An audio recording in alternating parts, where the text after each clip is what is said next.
All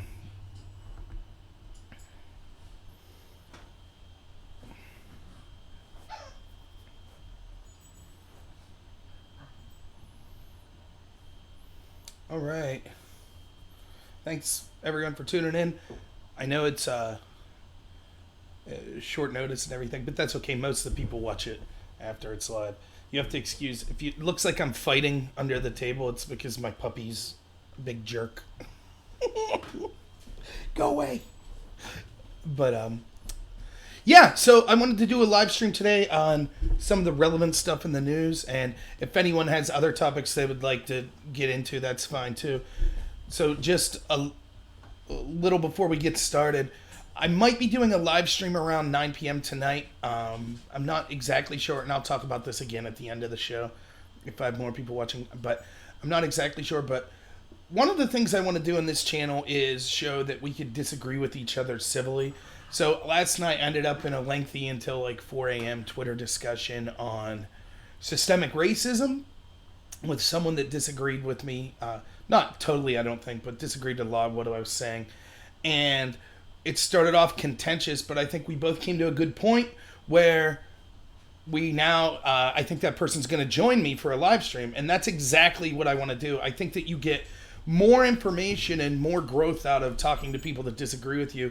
And it's really, it's really difficult on Twitter because the way that platform's set up with just like little soundbite, 140 word or 140 characters, it's hard to have a discussion where you're not just sniping at each other. So I hope that goes well. I'll put some more info out if that's going to happen, but it looks like that might be at 9 p.m. tonight. I got to kind of meet with that person and discuss with them, but hopefully that'll work out well. So looking forward to that. So what I wanted to talk about today was kind of the stuff I've listed there. The Jeffrey Epstein case, the Tommy Robinson case, two cases involving kind of craziness with social media, and that's one, Facebook kind of coming out in their terms of service saying it's okay to make death threats to people under certain circumstances, which is unbelievable, but that's what they said. And then the other would be this court case that says Trump can't block Twitter users, which I think will backfire on kind of the censorious establishment left that's Twitter's part of. And then lastly, this court case about Mueller and how it shows that this lie we've been sold where, oh, these Russian trolls were part of the Russian government, that proves that Russia attacked the United States. It's a lie. There was never proof for. I mean, it's not a lie in that could be true, but the claim that we had definitive proof. All we know thus far is they happen to be Russian people. One time one catered for Putin, was hired as a caterer. That proves nothing. So that's kind of what I'll be talking about. I also might talk about kind of the women's soccer and what's her name? Rapinoe, I think is how to pronounce her name. So I might talk about stuff like that. But we might as well get started with Epstein. So for those of you who don't know, Epstein was this kind of wealthy socialite that had all these connections that's been talked about forever as supposedly being into child sex trafficking. And he had this airplane that they nicknamed Lolita Express, which Lolita was a book about kind of child sex, a pedophile. So it was called Lolita Express, and all these famous people flew on it, and all these famous people hung out at his island or this place in New York. It's really disgusting stuff. So there's a lot to say about the case. The first is this potentially has the chance to do more to end corruption in our system than anything else that we've been talking about, whether it be the Russia investigation or anything like that, because I think that there is a problem with powerful people exploiting children, particularly in sexual ways. I think you saw this with like Jimmy Savile, and there was all sorts of other claims in the UK of politicians and people in parliament that were basically, everybody knows that something's going on, but no one will say anything. And these people are protected. That's, I think the same goes in the United States, whether it be a politician or a wealthy businessman or extremely powerful people in the entertainment industry. It seems that they abuse people quite often, and it's particularly heinous when it's children, as I'm sure we could all agree. But it's also pessimistic because when do you ever see these people brought to justice? So if we actually have a real attempt at justice here, and they could follow kind of the evidence trail, they may find people from all sides of the political spectrum and in all sorts of positions of power, whether it be in politics or not. And that could do more to end corruption in the system than anything else. Because one of the things is, if you're corrupt, and your opponents are also corrupt, then you'll never out each other, because by outing your opponent or your rival or whatever that they could out you, and then you'll both go down. And so there's kind of this agreement where we'll never say anything about each other. And I think that's a lot like, just with the Hollywood thing with Weinstein, I think that's a lot of what you're seeing there. It was like everybody knew about this, but no one's wanted to be the person that, dropped the first name, because then people that they like or themselves could have been caught in the crossfire as well. So it ends up in a very weird situation where no one's ever held to account. Hopefully, what we're seeing here with Epstein is that he'll be charged. They'll be able to, maybe he'll flip, or at least they could find evidence through him where they could charge other people. And the more people they charge, the more chance you have people of flipping and getting more evidence. And then you'll be able to maybe take down a large swath of people. Now, the question is that what will happen? I'm pessimistic, I'll be honest. And the only reason I'm pessimistic is because it never happens before. Epstein was charged before, and we saw nothing happened. He got a slap in the wrist, 13 months in jail. It was a cushy wing of the jail where he basically, had a private setting and was able to do basically what he wanted. And then he registered as a sex offender, but went on with his life as a wealthy socialite. And it's really ridiculous. So I hope that this time is different. Now, I want to talk about some of the specifics, though, of what's being done right now. So everybody on both sides, Republican or Democrat, is trying to use this story to smear their opponents. So if you don't like Trump, you're saying, aha, Trump had connections to Epstein, this proves he's shady. If you don't like the Democrats, you're saying, aha, Epstein donated to Schumer, and, Bill Clinton was there all the time, and he hung out with all these, elitist left-wing people, in Hollywood and other places. But to me, I just want to make it clear right out of the gate. I support Trump. I'm Republican. I don't care. I say all the time, I'm I'm country first over party. That goes, to the highest power when you're talking about child sex trafficking. I don't care if it's someone whose policies I've supported. If they would be found guilty of child sex trafficking, clearly they should be held to justice. I'm not going to defend someone just because it's like, oh, I like their politics. So I think that this is a good opportunity to take a step back and be like, whoa, it's not the team game that we're conditioned to thinking, like my side's always right. So you should let the chips fall where they may. Now, having said that, I think there's some distinctions we need to make. We have to be careful, like in the Kavanaugh case, not to jump to conclusions. Now, with Epstein, I don't know that he's guilty of everything he's saying, but it looks really bad. And he's already pled guilty to having, sex with underage children. So he's already guilty of that. We know that. So it looks pretty likely he's guilty. But I think it's a mistake to say anyone who's ever had any connection to him must also be guilty as well, or they knew what he was doing. I don't think that's the case. So let's talk specifics. We have Trump. There's a quote that's going around where Trump said in 2002, yeah, Epstein, he's a great guy. He loves beautiful women. Here he likes them on the younger side. Oh, that proves that Trump knew that he was into child sex trafficking. I don't think so at all. I could say that about some of my friends. Like, yeah, they like their ladies on the younger side. What I would mean by that is it's like they always have a beautiful, 19, 20-year-old or someone in their own early 20s. It might be distasteful. You might not like it, but that's not illegal. That's a far cry from what Epstein's accused of doing here. And so I don't think that that's proof whatsoever. And it just seems, this was also, Trump made this statement before Epstein was charged with any crimes of child sex trafficking, before he pled guilty to those crimes. So I just think that we need to hesitate. And if I'm going to be fair about this, I think you also need to look on the left as well, where, now there's stories coming out. Epstein gave all this money to Chuck Schumer, but it was like 1994. I mean, the crimes that Epstein's being charged with didn't occur until 2002. And even then, even if Schumer would have been getting money from Epstein in 2002, that's not proof that he knew he was a sexual predator. Now, if you took money from this guy after 2009 when he pled guilty to child sex trafficking, that's a different story. I think that's worth looking into. But I don't think it's fair to smear Chuck Schumer as, oh, you must have some connection to Epstein because he took, the guy's a politician. He took money from a wealthy billionaire or millionaire, whatever he was. I don't know what his wealth was in 94, but you see what I mean. I mean, I'm as much as the next person don't really like big money in politics, but, that's no proof whatsoever that Chuck Schumer has any connection to any of the scandalous things Epstein was doing. Now, it doesn't mean he didn't have connection. The same with Trump. But just people trying to say, oh, you had a connection to this guy, therefore you're guilty. That's absurd. This guilt by association charge is ridiculous. Now, having said that, there are different levels of it. So if you flew on Epstein's plane and the log shows there were underage girls on it and you did that like 20 times like Bill Clinton was accused of, does that mean Bill Clinton's guilty? No, but certainly much more suspicion would be put on him than would be put on Schumer or Trump. Also, to defend Trump a little more on this, one of the lawyers for one of the victims has came out and claimed that in 2009, Trump was basically the only kind of person of note that came to bat and stuck up for them, answered all their questions without being subpoenaed, and that lawyer said he was incredibly helpful. There's also evidence that Trump kicked him out of Mar-a-Lago because he was acting inappropriately to one of his members' like 16-year-old daughters. So, I mean, there are signs that Trump distanced himself once these kind of allegations were in the forefront.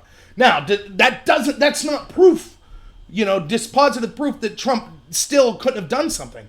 I just don't see any proof that he did. And I think that attempts to smear him or attempts to smear Chuck Schumer on the other side or whatever it's ridiculous.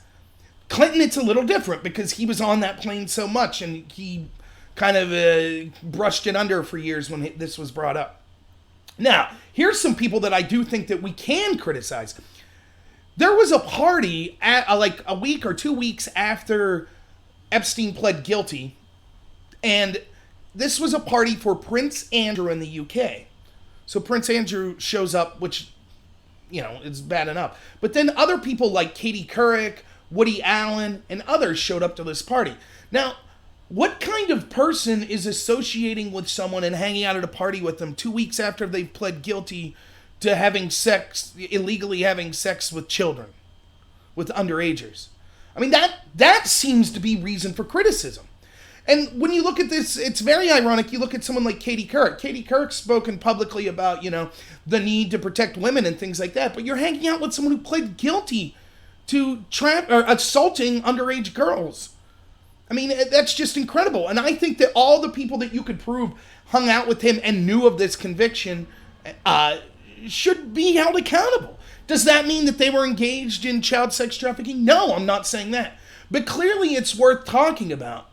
And this was something, we see this happen in Hollywood, where it seems as if the same people that want to preach the loudest to you about, women's rights and the Me Too movement, but when you look at their life, it's like, well, wait a minute, you've actually hung out with these people, and I'm not saying abuse of women doesn't occur everywhere. Of course it can occur in any community. There's not just a one type of situation where it happens, but clearly it's happening in these positions of power, it seems, way more than like places in my little rural town. Yet I get lectured by the very people in these positions of power. For example, in Hollywood, you had all these people telling you, Roman Polanski, go easy on Roman Polanski. You could look it up. Whoopi Goldberg, Darren Aronofsky, what's her name? But I can't think of her name right now, but the big feminist actress that was in The Devil Wears Prada and all that things.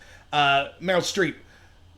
They're all signing petitions that Roman Polanski, who anally raped a 13-year-old girl, should basically, just let it go. It was a long time ago. Now, those are the same people telling me, but your thoughts on it. No, I'm not going to listen to you lecture me when you say, well, in certain situations, the rape of a child is okay, or it's not worth punishing. That's absurd. You lose your credibility to talk on that. The same here. Katie Couric's hanging out with Weinstein. Again, this isn't before the trial where she was like, hey, I think he's innocent. He pled guilty. There's no doubt he did it. But you're still palling around with him? Maybe if you're related to Epstein, you're like, okay, he's my cousin. I guess I still have to hang out with this monster. But even then, it's shaky. But certainly you're some journalist whose one of your big issues is talking about, women's rights, and you're hanging out with the guy who just pled guilty to child sex trafficking? Or I don't know if he pled guilty to the trafficking, paying underage child prostitutes and having sex with them is what he pled guilty to. And there was clearly evidence of way more bad stuff that was going on. So that's my take on that. I don't think that, again, we have to be careful. We don't want to do like people did to Kavanaugh, where it's just like, accusation, you're guilty. We don't want to do a guilt by association thing. That's ridiculous. And we'll get to more of that when we're talking about Mueller. That's not the correct way to look at this. But we can look at it in nuanced ways. Were there people that just hung out with this person socially versus they were constantly traveling to his island where these rapes were occurring? Were there people that hung out with him well before charges were ever brought versus after he pled guilty to child having sex with underagers? Those are the type of nuances we should be looking at. So, and I think that one of the other things I wanted to talk, and I did a video on this that you could check out, is it's, to me, this story also, I think there's a lot of potential. I think it could upend a lot of corruption. But one of the things this story did to me was it showed just how worthless our media is. Because ever since this decision in 2009, there's been claims of this out there. Heck, I saw one journalist said she was writing in 2002 about some of these charges of Epstein, and basically her editor was like, no, you can't run this story like this. We have to go easy on this.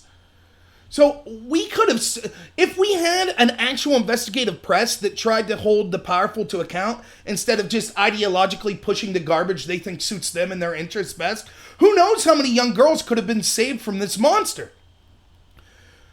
Even after the 2009 sweetheart deal Epstein got, the media was basically silent on it. There was a couple blurbs here and there, but no one pushed it hard. Even after the Me Too movement started, no one pushed it hard.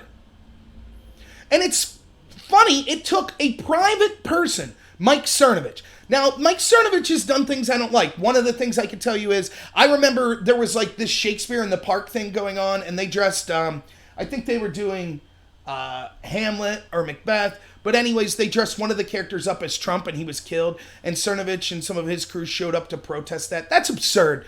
We on the right, he's on the right. We're supposed to be about free speech and artistic expression. I don't care if they want to dress someone up like Trump. I wouldn't have cared if they wanted to dress someone up like Obama. If you don't like it, don't go. That's my take on it. So I thought Cernovich was wrong there. There's been other things, but I agree with him on a lot too. Regardless of what you think of him, he's smeared as like, oh, he's not a real journalist. He's just a scumbag. You know, he's just partisan. He's biased. He's not a real journalist. Okay, even if you believe that, it took him filing a lawsuit to start the ball rolling on all of this reporting to be done, which led to the charges. If you watch the press conference where the investigators are talking about what they were asked, why did you bring charges now? And one of the things they said was investigative journalism really helped them out with the charges they brought. And that was from the Miami Herald. They were one of the places that did this great investigative journalism. But one of the reasons they did this journalism was because Mike Cernovich filed a lawsuit, and his lawsuit was, basically, when Epstein pled guilty, he had all the facts of his case sealed. And so us as members of the public couldn't see all the evidence that there was against him. That's not very usual. Normally, specific things that could implicate other people need to be redacted, but you could basically see the file once someone pleads guilty.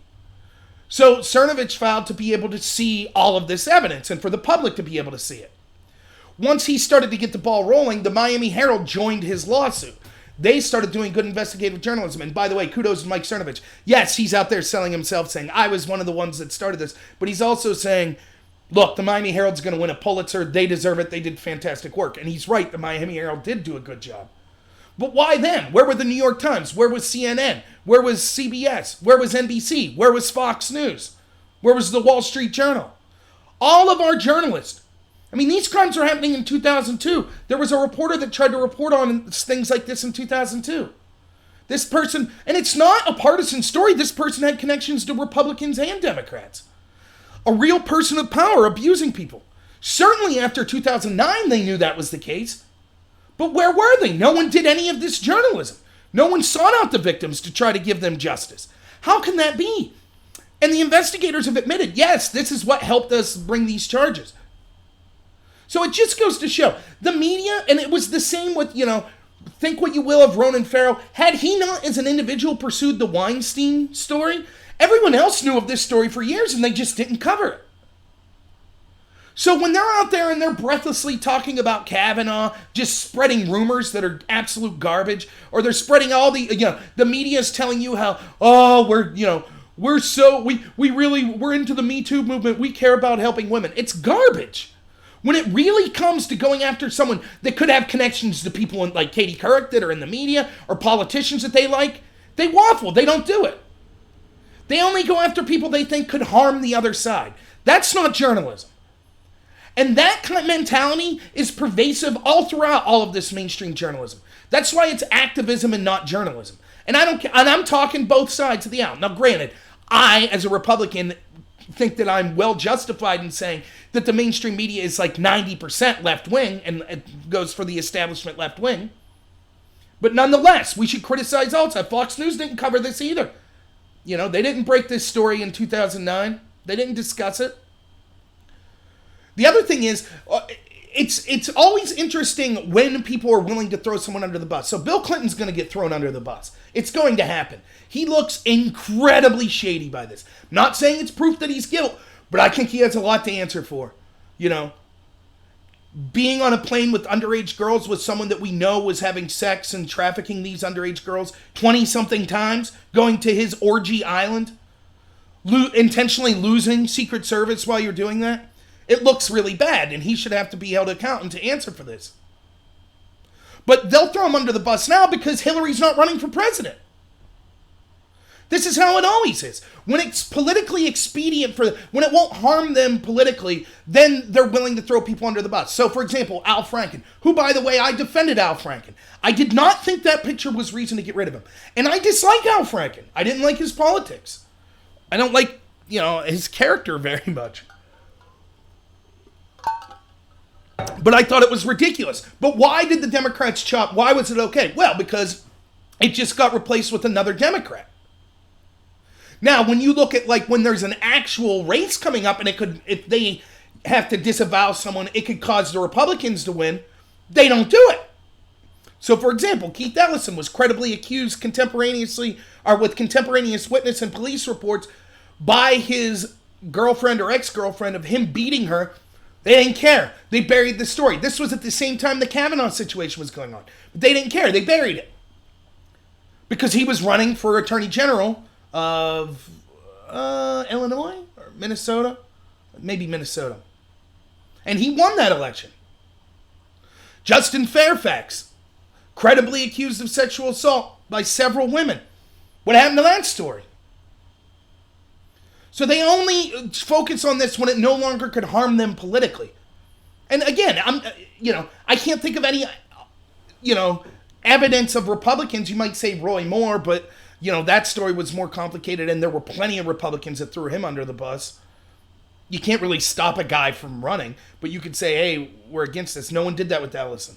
Bob Menendez, who ironically came out and demanded that Trump's labor secretary Acosta step down because of this situation with Epstein. Bob Menendez was accused of sex with minors, paying underage prostitutes.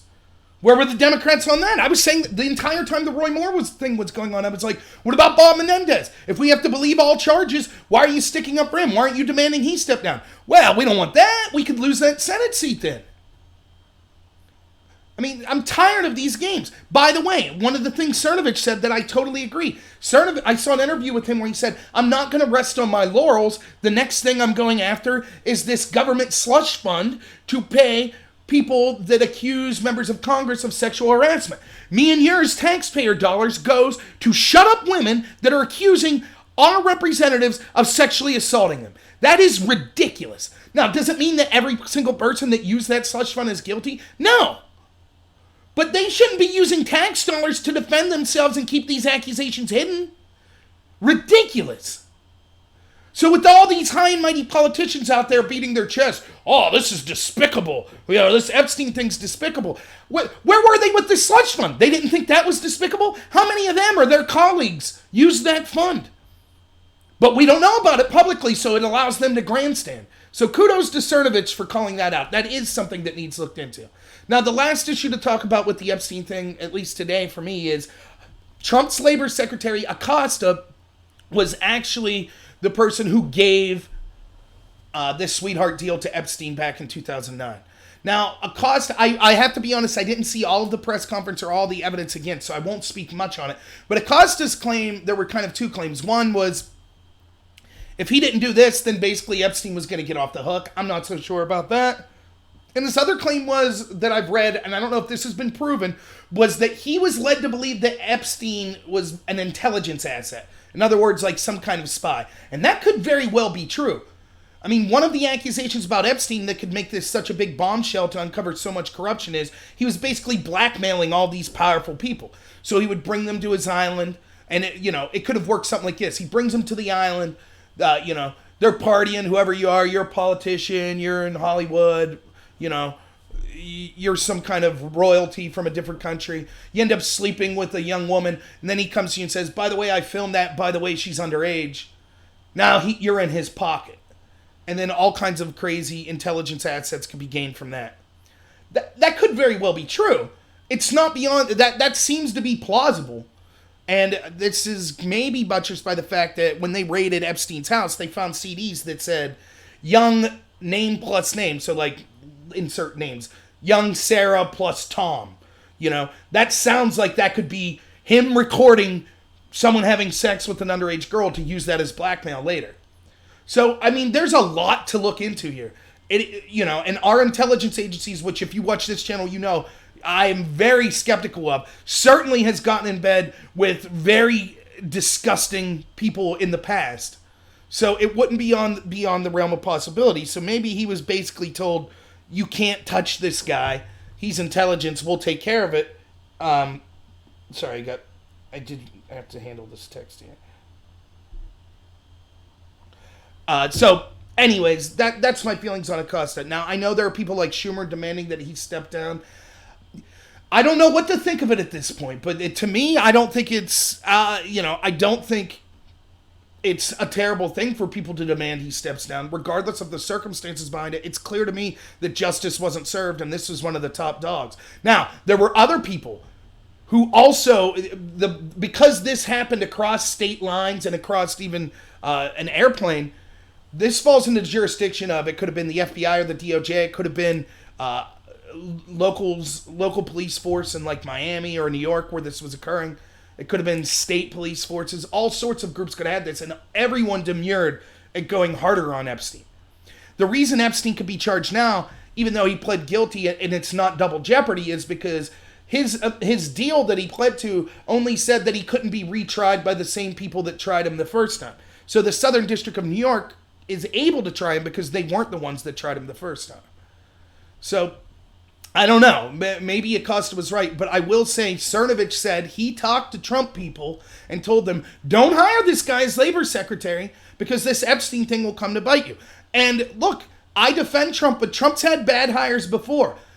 If this, ends up as something that hurts him as in public relations, so be it. He knew the risk. Now, maybe Trump talked to Epstein, and Epstein told him, like, look, my hands were tied. What was I going to do? I don't know. But I don't really think that people calling for Epstein to resign is the worst thing in the world. I just don't see enough evidence to have a decision on it either way.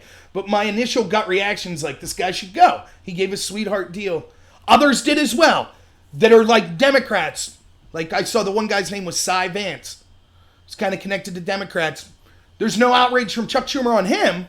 So it's clearly political, the motivation for calling this person to step down. But if we're being objective, and I'm trying to be objective and not look at this through just my side political team lens, just on the face value, this Epstein guy seemed like a monster. He got a sweetheart deal. The people that were in charge of prosecuting him maybe should be ashamed of themselves and should be criticized. That's what I have to say about it. So if anyone has anything more they want to talk about in Epstein right now, let me know. I mean, like I said, there's all kinds of rumors that there's going to be other powerful people connected to this, other arrests coming. I don't know. We'll see. So, and I guess one thing worth talking about, I was on a Above Top Secret I was on, people were talking about this woman, Katie Johnson, that accused Trump of raping her when she was 13 at Epstein's place. This case is a joke to the point where even Vox News was like, they don't even know if the woman exists.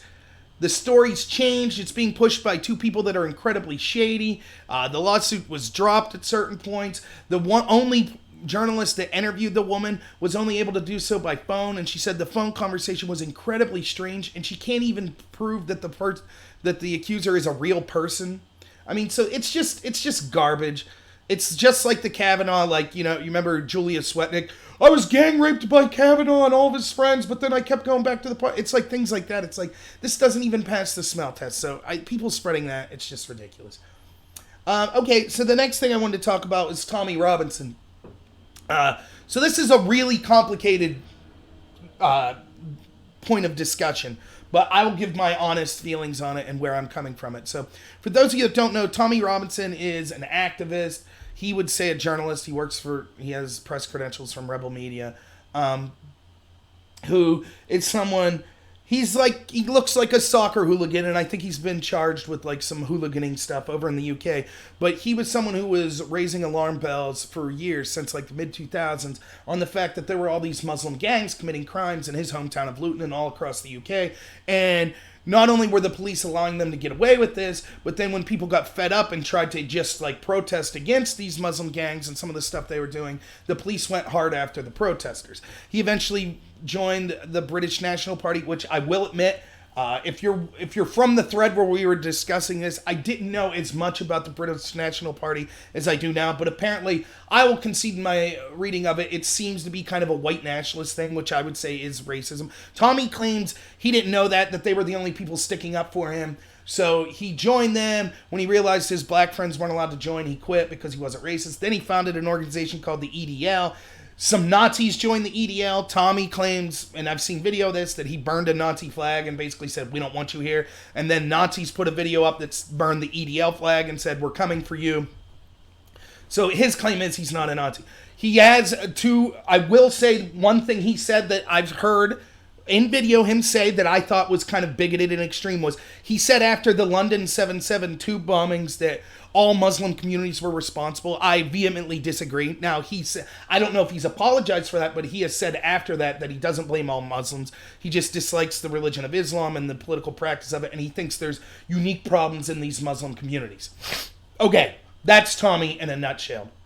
What he was accused of doing was, back in 2017, UK has different laws. So in the UK, you're not allowed, apparently, to film or discuss a trial while it's ongoing, because there's a fear that it could prejudice jurors. Now, in the United States, we sequester jurors. This seems ridiculous to me and anyone that's from the United States, because picture like during the O.J. Simpson trial, no one was allowed to talk about it. Or during the Michael Jackson trial, no one's allowed to talk about it. Or the Bill Cosby trial. Or the Weinstein trial. Or the Kevin Spacey trial. We would think that's ridiculous. Jurors don't get to hear. They're sequestered so they don't hear all that. And we just don't think that would have an effect. I think that you would have to be have an extremely ineffectual legal system to think that someone standing outside talking about a case, or press taking photos, or asking questions of defendants walking in would prejudice a case where justice can no longer be served. That's my opinion on it. I also think that this could be used selectively, these types of laws. If they're not applied equally, then what ends up happening is the people that enforce these laws end up being able to apply them selectively, especially to people who want to criticize the system itself. And that's my feeling with what happened with Tommy. Now, others disagree. So just to try as best as possible to be fair about this, in 2017, Tommy was charged with contempt of court for filming, I think, inside a courtroom. Now, I don't think he was filming the defendants or jurors, but he was talking about the case. The reason Tommy's talking about this, by the way, I guess this is worth saying, the cases that he was looking at are what's called Muslim grooming gangs. For those of you who don't know, we now know in city after city and community after community in the UK, sometimes for more than 30 years, thousands of girls were raped by Muslim gangs. They call them grooming gangs. Not just girls, underage girls. Thousands over a period of 3 decades were raped. Many times, not only did the police and authorities and politicians know about this, they covered it up because they feared if they mentioned it, they would be called racist. And they covered it up to the point where oftentimes the police would treat the child victims as if they were criminals. So one of the ways these grooming gangs operate are they feed these children heroin or alcohol. There's been many cases where social workers have said they've investigated. Police will show up. There's 11 members of this grooming gang in a room with a 13-year-old girl. The girl's drunk and high. Instead of questioning the adult men, they take the girl and arrest her for using drugs and alcohol. Now, this is disgusting and despicable. I've heard cases where people said that they got phone calls. A father would get a phone call. And it would be the people raping his daughter over the phone. So he heard that. Now imagine that's you. Imagine it's your daughter You know, it's someone in your family that's being sexually abused like that. What would you do? You would go to the police. The police basically tell you to shut up and treat your daughter like the criminal. So then you get upset and you try to go do something yourself, which many people did. Then the police arrest you. What would you do?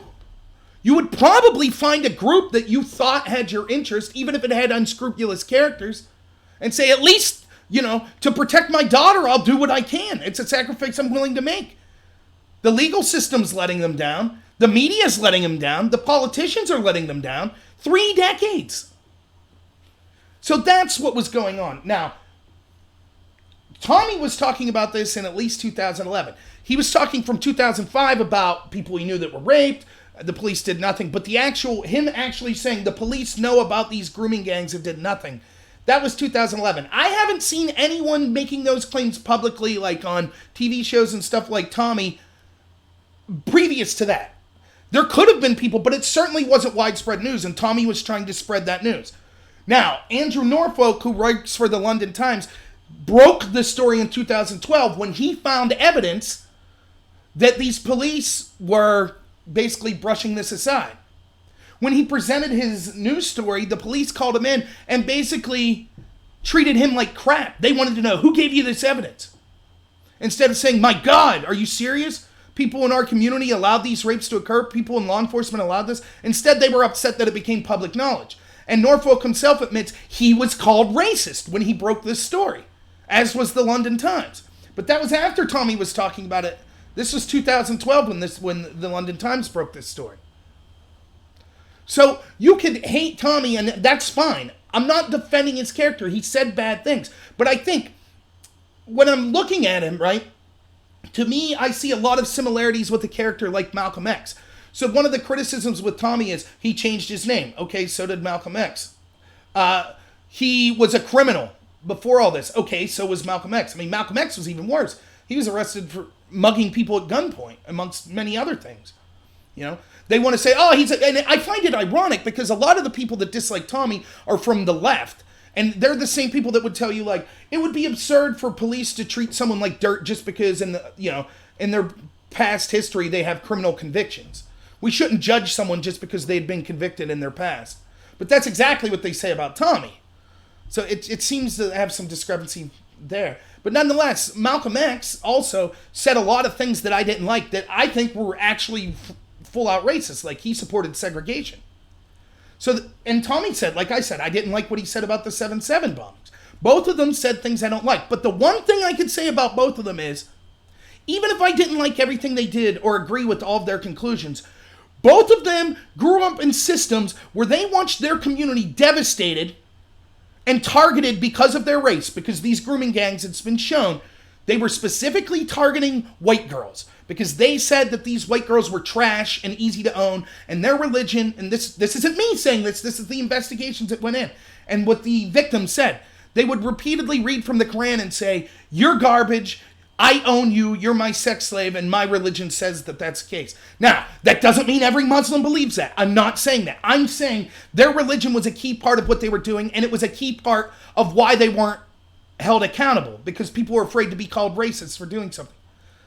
Much like that situation, Malcolm X was in a situation where members of a certain group, like white people, were basically attacking members of his community, and the police were doing nothing or treating members of his community that tried to respond like criminals. Right? So, you might say, I deplore what Malcolm X or what Tommy said, but at least you could understand, you're talking about thousands of girls being raped and the police not doing anything.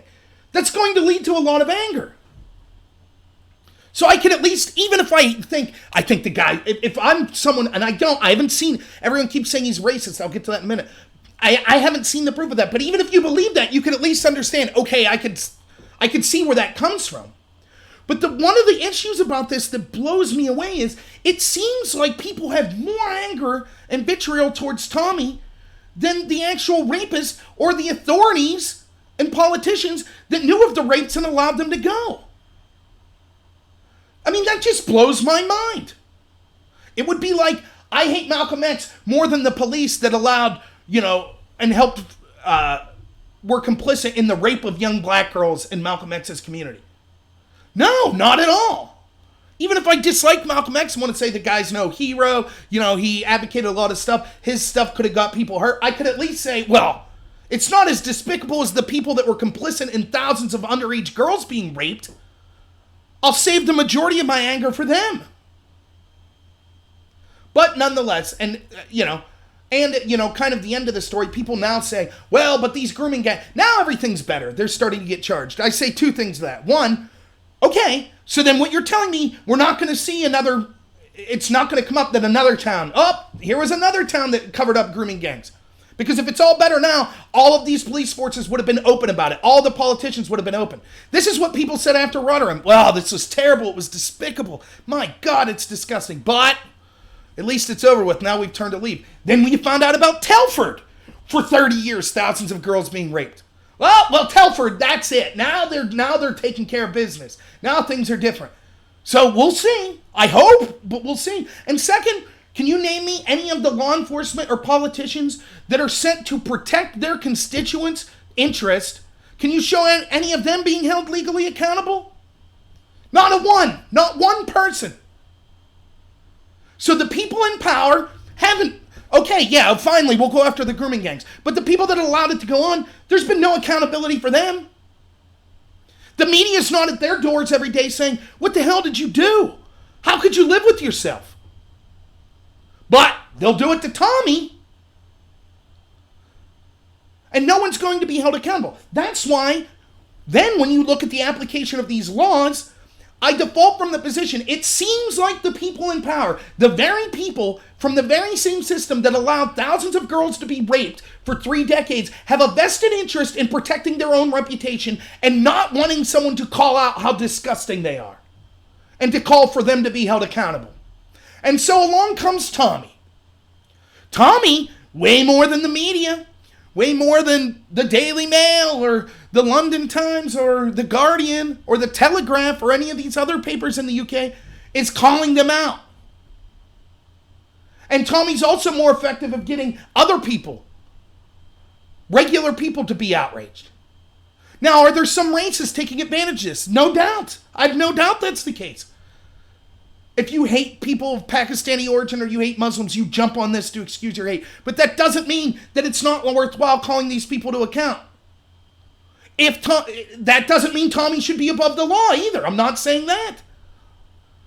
But I'm just saying, it seems that it's kind of ironic that the person that's calling them out and getting most people upset, most people riled up, that are sick and tired of the fact these authorities haven't been held to account, most of them are, that's the group that's gone after the hardest. That's the person who's charged the most that these laws are taken to. Now, let's get to the legal case itself. Because you might say, all of that could be true, Rob, but if Tommy broke the law, he broke the law. That's true. My argument, as is often on this channel, is when we have double standards. So the selective enforcement of the law is what I am interested in. If you have a system where, one, it cannot be denied, it was corrupt and it was complicit in allowing thousands of girls to be raped for over a 3-decade period. So we know that the system, even if you say, well, it's reformed now, it has the propensity to be corrupt. I think we could all agree with that. And second, that system gets to selectively apply who it enforces laws against, then you have a recipe for disaster. So, when, we'll skip that. And so, what you ended up with is, Tommy was charged in 2017. I'll be honest, I don't know as much about that case, but apparently he was filming in a courthouse, which you're not allowed to do, and he received a suspended sentence, which is sort of like probation in the United States, I gather, where it's like, okay, you're not going to go to jail, but if you do something again, then we're going to reinstate this sentence that we let you go with. Okay? So then Tommy did it again. That's why Tommy got jail time, because he had a suspended sentence and did this. 1 second, let me check this real quick.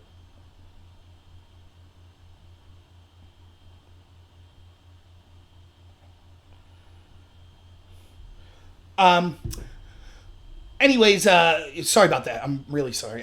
Just work stuff calling. So that's why he received this trial. But what did he do to break the law in both cases? Well, he filmed in the courthouse the first time. The second time, I watched the video. He was reading from newspapers that had already reported on the case. He was filming in front of the courthouse. He was asking people, whether it be defendants or people that were related to the defendants, what they thought about the case and the guilty verdict.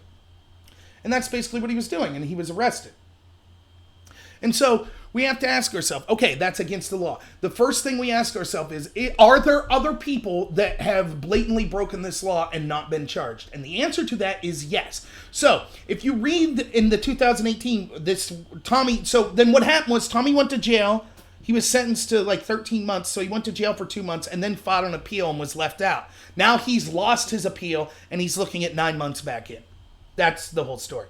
So the question is, what did the judge say why he initially charged him? He says in that judge statement, one of the things he says is, according to this 1920 law, photography law, which would also apply to filming, you can't film in a courthouse. And the judge says, and I also take that to mean that you can't film on the precincts of the courthouse like outside of it. And then the judge says, I'm aware that there are cases all the time where people are filming the defendants. The judge says that. So, in other words, technically people break this law all the time. That's what the judge is saying. Now, when you say this to people, they say, yeah, but Tommy did more. Tommy did more. It wasn't just that. But even at just that, so we're admitting the judge all the time decides, well, I'm not going to apply this law to people that are, doing this. So that alone, we already know that the system can have the propensity to be corrupt. I mean, it doesn't get much more corrupt than allowing being complicit in thousands of girls being raped.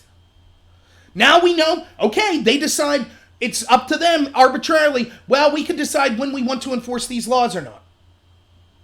Now, what else was he charged with? It also says that he was charged with the 1981 Contempt of Court Act because he was talking about the case. Now, he was talking about it in a unique way. He was talking about it in a way where he was talking to defendants. He was talking about the trial and the history of it and the fact that the police let it go by. So you could say, well, this was a unique situation. But what does the law say? The law says, it doesn't say you have to be at the courthouse. It doesn't say it has to be video. It says talking about a case, even in writing, to a social group, has the potential to jeopardize a case in his contempt of court. Now, I talked about this when Tommy was arrested in 2018. And people said, nonsense, ridiculous. That's not how it would be interpreted. And so, my first commentary on this case was reading the BBC article that was linked on above Top Secret, where I was at, where this was being talked about, that said, at the bottom, the Attorney General of the UK, this is the last paragraph in the report. And I'm paraphrasing, but check it out. Look up the BBC article from a couple days ago when it first came out that Tommy lost his appeal. The Attorney General says, everyone needs to be careful of what they're posting on social media because they could be in contempt. Do you see what this is saying? So let's just go through a hypothetical here. We just talked about the Epstein case. There are rumors. One, I already explained to you how Prince Andrew, Epstein had a party for him 2 weeks after he pled guilty to these child sex charges in 2009. And there seems to be a lot of allegations that Prince Andrew was connected to Epstein and maybe was at that island. There's also rumors that possible members of parliament, including a former prime minister, might be connected to this. Now, let's say that there's a trial for Prince Andrew or whoever these members of parliament are. You're not allowed to talk about it. You, at home, on your Facebook page, you, the peon, the regular person, shut your mouth. You're not allowed to have an opinion until the trial's over. But that's fine. Maybe you could just say, oh, well, that's okay, but I trust the legal system will be just. Really? Did it do anything about Jimmy Savile? There are reports all over the place of members of the UK establishment, politicians, involved in heinous crimes against children. Yet nothing's ever done, ever. But this time, trust them. Meanwhile, the Attorney General of the UK is telling you flat to your face, by the way, we have the ability to selectively enforce when we want to charge people for contempt for talking about cases. So you better be careful what you say on social media. That's what my point was with this. Like, how can people in the UK, even if you hate Tommy, how could you read what the Attorney General said and not say, oh my God, this is ridiculous? So I post on Facebook, I'm tired of did you see there's a Muslim grooming gang trial going on? They disgust me. I hope they get life in prison. Bam! You're technically guilty of contempt in court. You just have to hope that the establishment, that the people running the process decide not to charge you. Got a problem with people connected to Epstein if they go on trial? Hey, if the system decides you've technically broken the law, the system can decide who it wants to charge with the crime or not. That's insanity. Maybe if the system had a sparkling clear record and it went after people like Jimmy Savile, went after for other high-powered people connected to the government that were accused of things like this. It didn't allow Muslim grooming gangs to rape girls for 30 years. Maybe, if that was the case, you could say, oh, okay, well, the system's really good. It's never abused, so we'll give it the benefit of the doubt. But clearly that's not the case. So that's my feelings on it. And everyone's like, what I don't get is everyone's, oh, you're defending a racist. This is just you defending a racist. Good, I hope Tommy gets what's coming to him. You know, I hope he suffers in solitary confinement, or I hope he runs into some of these Muslims and they take care of him. What the heck are you talking about? It's unbelievable to me. No, I'm not defending racism. I'm defending free speech. I'm defending equal application of the law. I'm defending going after the real criminals, the real disgusting people, the rapists, and the authorities that knew they were raping and were complicit in it. I feel like all of the anger is being redirected towards Tommy, and all of those people are being let go. And they'll say, yes, but these groomers they're being arrested. Okay, but no one powerful is, are they? Well, it was just a mistake. No. That's not acceptable. Just a mistake. Our politicians knew that thousands of underage girls were being raped. They're bad. Forgive them. Unacceptable. You can hate Tommy. That's fine. But you can understand where his anger came from. And the people that... His story from 2005 has been one after another. I'm pointing out stuff that these Muslim gangs are doing.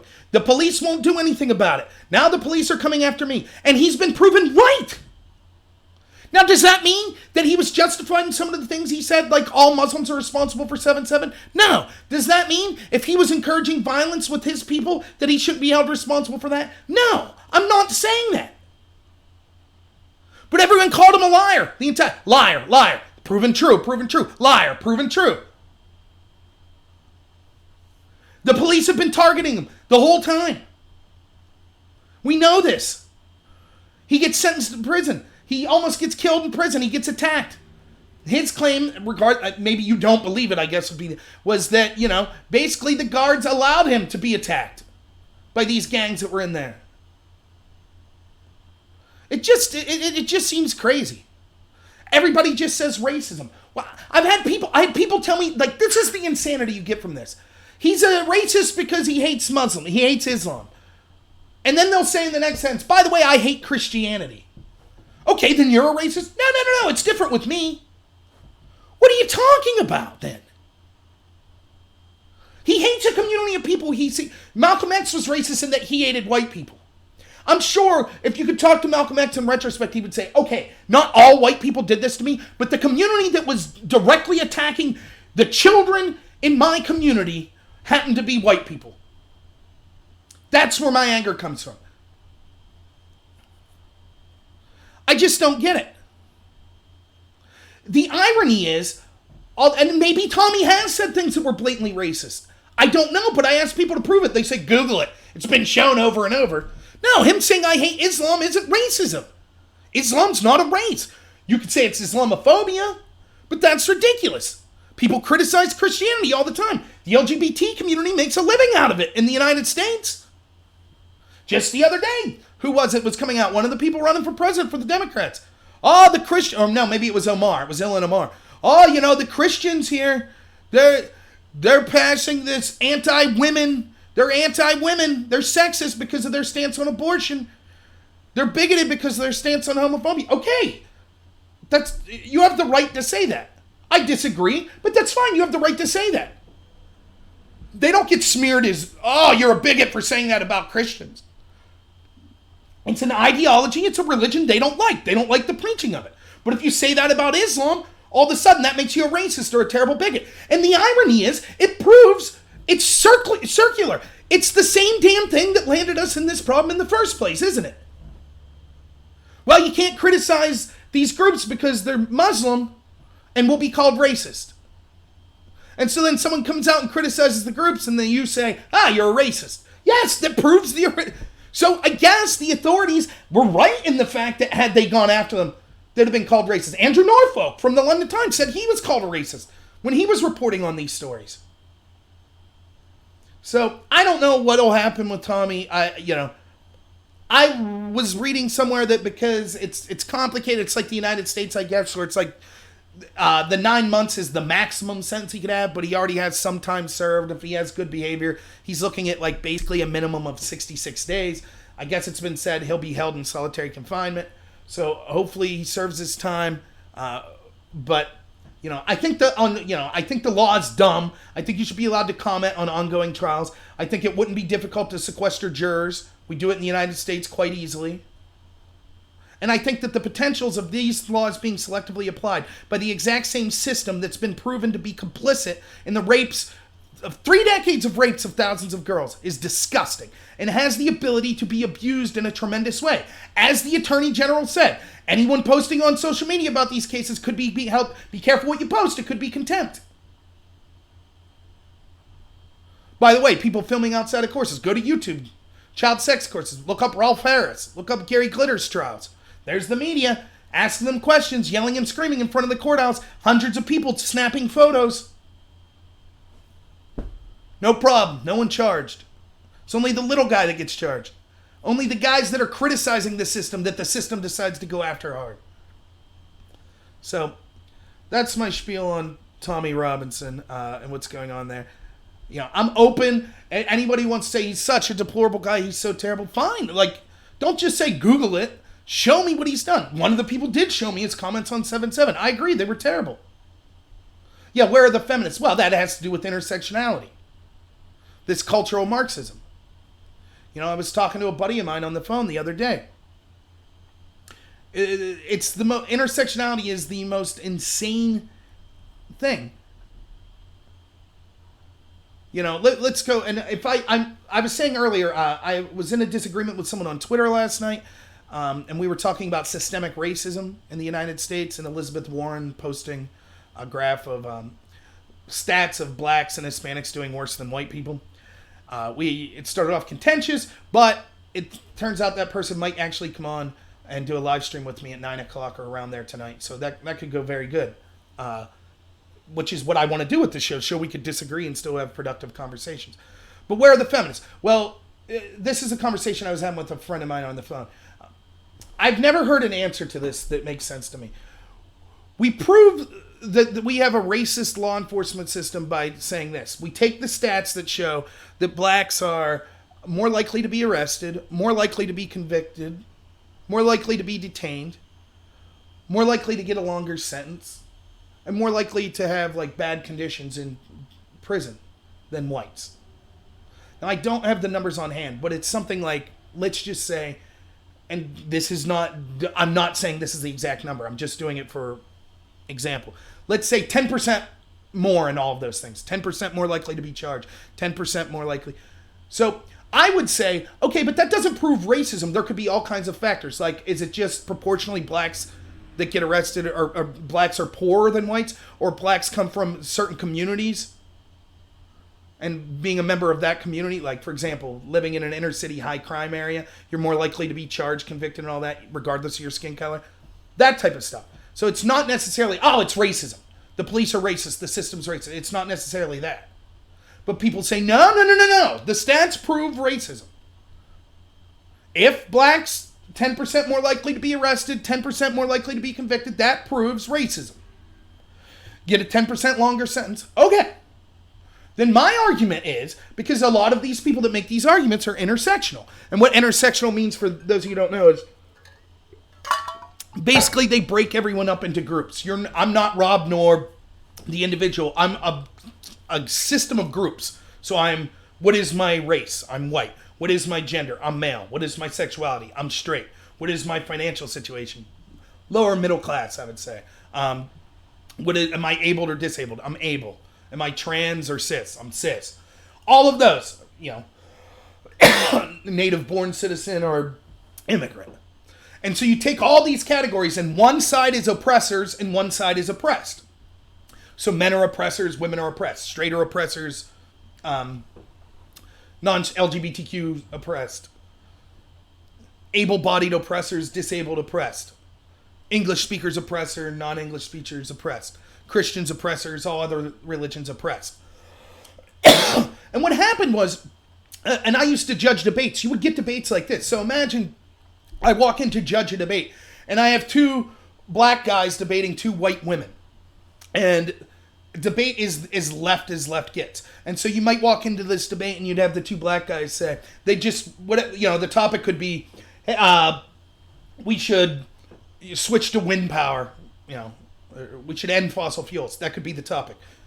Instead of debating the topic, they'll walk in and say, system's oppressive against black people, racism's terrible, racism causes everything, right? The white women stand up and go, nope, the problem's sexism. That's the real problem. As a man, you're arguing with me, you're being sexist. And then the black guys will say, but as a white person, you arguing with me, that's racist. How do you decide that round? Who has more grievance, women or blacks? And so intersectionality was a solution to this problem because it said, what we need is a common ally, right? So you might belong to some of the oppressor groups. For example, let's say you're a white woman. You're a woman, so you're oppressed, but you're white, so you're oppressor. But the way you get around that is you take that oppressed group and then identify as that, and then form like a team with all the other oppressed groups. And you ignore the contradictions. That's intersectionality. And so, back to my example. Blacks are more abused, those stats they claim shows that law enforcement systems, our legal systems, racist. And that's what Black Lives Matter is about. That's why we have to focus so much on racist police, the racist legal system, racist courts, racist prisons. Okay, let's say for the sake of argument, we concede that. Fair enough. We concede that. My point would be this.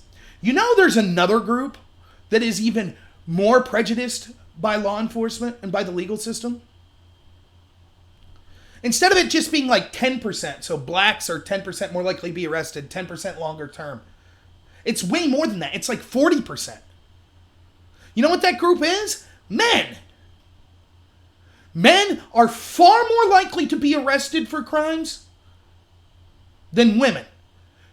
And the discrepancy, they're so much more likely, that discrepancy is bigger than blacks being more likely to be arrested than whites. You see what I mean? So blacks might be 10% more likely to get arrested than whites. But men are like 40% more likely to be arrested than women and get a 40% longer jail sentence and are 40% more likely to be convicted. So then wouldn't you say that the legal system is sexist against men? And you know what these people say? You know what the argument they make? Every single time I brought this up, you know what they say? Well, that's because men commit more crimes. Do you see the stupidity of this? Yes, you're making the correct argument. What you're basically saying is, well, wait a minute. That doesn't prove that the system's sexist. There could be underlying factors. Men could be genetically predispositioned to commit more crimes. Men could grow up in a culture where crime's more glorified. Men could, be more likely to be poor or homeless, which leads to more crimes. Men could be more likely to be confrontational with the police, that leads to more crime. Right? All of those could be true. My only point is, we can't just point to those stats and say sexism, racism. But that's what they're saying. They pick and choose. When it's one of the oppressed groups, they say, the stats alone, we don't have to delve into them with nuance. The stats alone prove that this group is oppressed. But when one of the groups they call oppressors, the stats show that they're actually judged more harshly by the legal system. No comment. Well, there's reasons for that. Do you see Men Lives Matter protest? Do you see feminists out in the street marching for the unequal treatment of men by the legal system? No, you don't see that at all. That's where the feminists are in this case in the UK with these Muslim grooming gangs. They will defend their intersectional allies that they think are oppressed groups. And they will go after or ignore any of the groups they think are oppressors, even if there's clear evidence that they're being singled out. That's what intersectionality does. And eventually it'll crumble because of situations like this and other things. Like, for example, let's say you're gay. You're a gay man. You see the Orlando nightclub shooting where a militant Muslim goes in and shoots 50-something gay people in a gay club. And no one's speaking up. The left basically tells you, shut your mouth. You're not allowed to criticize Islam. Focus all your criticism on Christianity. And you might, as a gay man, say, look, yeah, I don't like Christianity's stance on homosexuality. But they're not, there aren't Christian countries throwing gays off of buildings. They're not executing gay people just for being gay. That's happening in some Islamic countries. Does that mean every Muslim? No. Neither does it mean every Christian hates gays, right? We could have nuance. But if you're talking about which one's more, in general, hostile to homosexuality, it's no contest. It's usually Islam. Again, before people accuse me, I'm not saying all Muslims hate gays. I'm just saying, on average, that's the case. There are Muslim-ran countries that actually criminalize homosexuality. You don't really see that in Christian countries. They might say you can't get married. They might frown upon it, but they ain't throwing you off a building. They ain't executing you. Right? So, why doesn't the left then say, if you're interested in gay rights and advancing that, why aren't you criticizing Islam more? Well, basically, they tell the gay, shut up. You can't criticize them because they're our allies against white Christian straight men. And that's absurd. And eventually it'll start to crack. The best area that you see this cracking, ironically, is feminism. And one of the things, that you always see, I hate to say I told you so, but just like I'm saying with this Robinson case, hey, the AG warned you. The AG warned, don't you be making social media posts about cases. We could selectively decide to come after you for contempt of court. And I said, be careful. You're cheering for this. Be careful. It might not be this year. It might not be next. But 10, 15 years down the road, maybe there's a case you think's unjust going on where someone with incredible power in the British governmental system is going through some sham trial and allowing them to get away with something. You better not comment. You could be arrested. And one of the things, all of these tactics that are used by these kind of social justice warriors, feminists were one of the groups that started using these tactics. Everyone that's against me is a sexist. You have to agree with me. You could silence opponents. It's okay to use violence against people because that disagree with you because they're clearly sexist and their words are violence. And, censor these people, deplatform these people. You say, be careful. If you're one of the people that advocate that tool could be turned against you. Joe Biden, right? Joe Biden's calling everyone a racist. Mitt Romney will put you in chains. Now all of a sudden he's out there, I'm so sorry, I'm sorry. Please, all of you woke people, stop calling me racist. I've made many comments on why I don't think Joe Biden's racist and why I thought Kamala Harris's attacks on him were ridiculous. But there is part of you, it's like, hey, that's karma. You made these attacks against other people. It sucks, doesn't it? It's not honest. It's a terrible tactic. And so if you use it, just know it could be used against you. And so we had these feminists that were deplatforming people and silencing people and using violence and shouting them down and demanding they be fired from their jobs and kicked off of social media platforms, right? That was all going on. Those feminists thought it was cool. That's how you fight the power. That's what we need to do. And now you're starting to see that feminists, they're not as high on the victimhood status as trans people. See, one of feminists' core arguments is basically this. Women are special. They're unique. They're great. Which I agree with this, by the way. Right? All that's true. And men have set, then they go, men have set up the system, and the system's all about hating women. And, I don't agree with all that parts of it. But the idea that,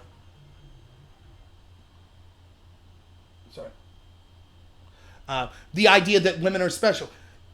The trans argument is exactly the opposite. The trans argument is there is no difference between men and women. It's all socially constructed. You can choose to be a man or a woman. Period.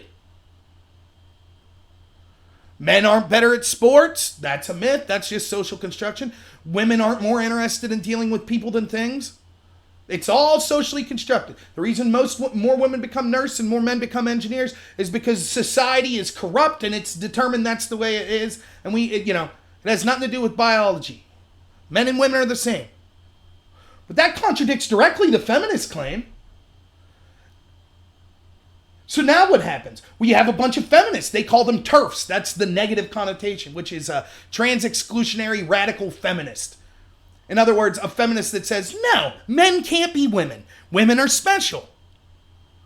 And the TERFs, they're number one on the chopping block for the trans. That's why you see all sorts of feminists getting banned from Twitter. That's why there are trans activists that are shouting them down at universities, trying to get them fired, saying they shouldn't be allowed to speak at universities. And now you see these feminists like, my God, what is happening to me? I don't deserve all this. Hey, that's the tactics you endorsed. You didn't speak up when all that censorship was going on against people that disagreed with feminism. And that's the truth with all of this victimhood culture and this cultural Marxism. There will always be someone more oppressed than you. There's always someone that's a bigger victim than you. And if you place victimhood as the chief determiner in someone's social status, inevitably, and you use that victimhood as a cudgel against people that are less of a victim than you, inevitably someone who's more of a victim than you on that social status will use it as a cudgel against you. That's why you see Carlos Maza that's out there saying, Steven Crowder called me mean names. He needs to be kicked off Twitter. And so Twitter starts getting rid of people. And who would have thought calls for censorship? A lot of the people who got kicked off were left-leaning people. And they said, well, this isn't fair. Why am I being shadow banned? Why am I being demonetized? Well, because people on your side called for censorship. And you knew that it was occurring. And you didn't speak up against it. And now you're suffering the consequences. That's the kind of crap that happens. So it just, that was kind of, I wasn't really planning on talking about that, but that's what I think about. Where are the feminists with the Muslim grooming gang? Are you kidding me?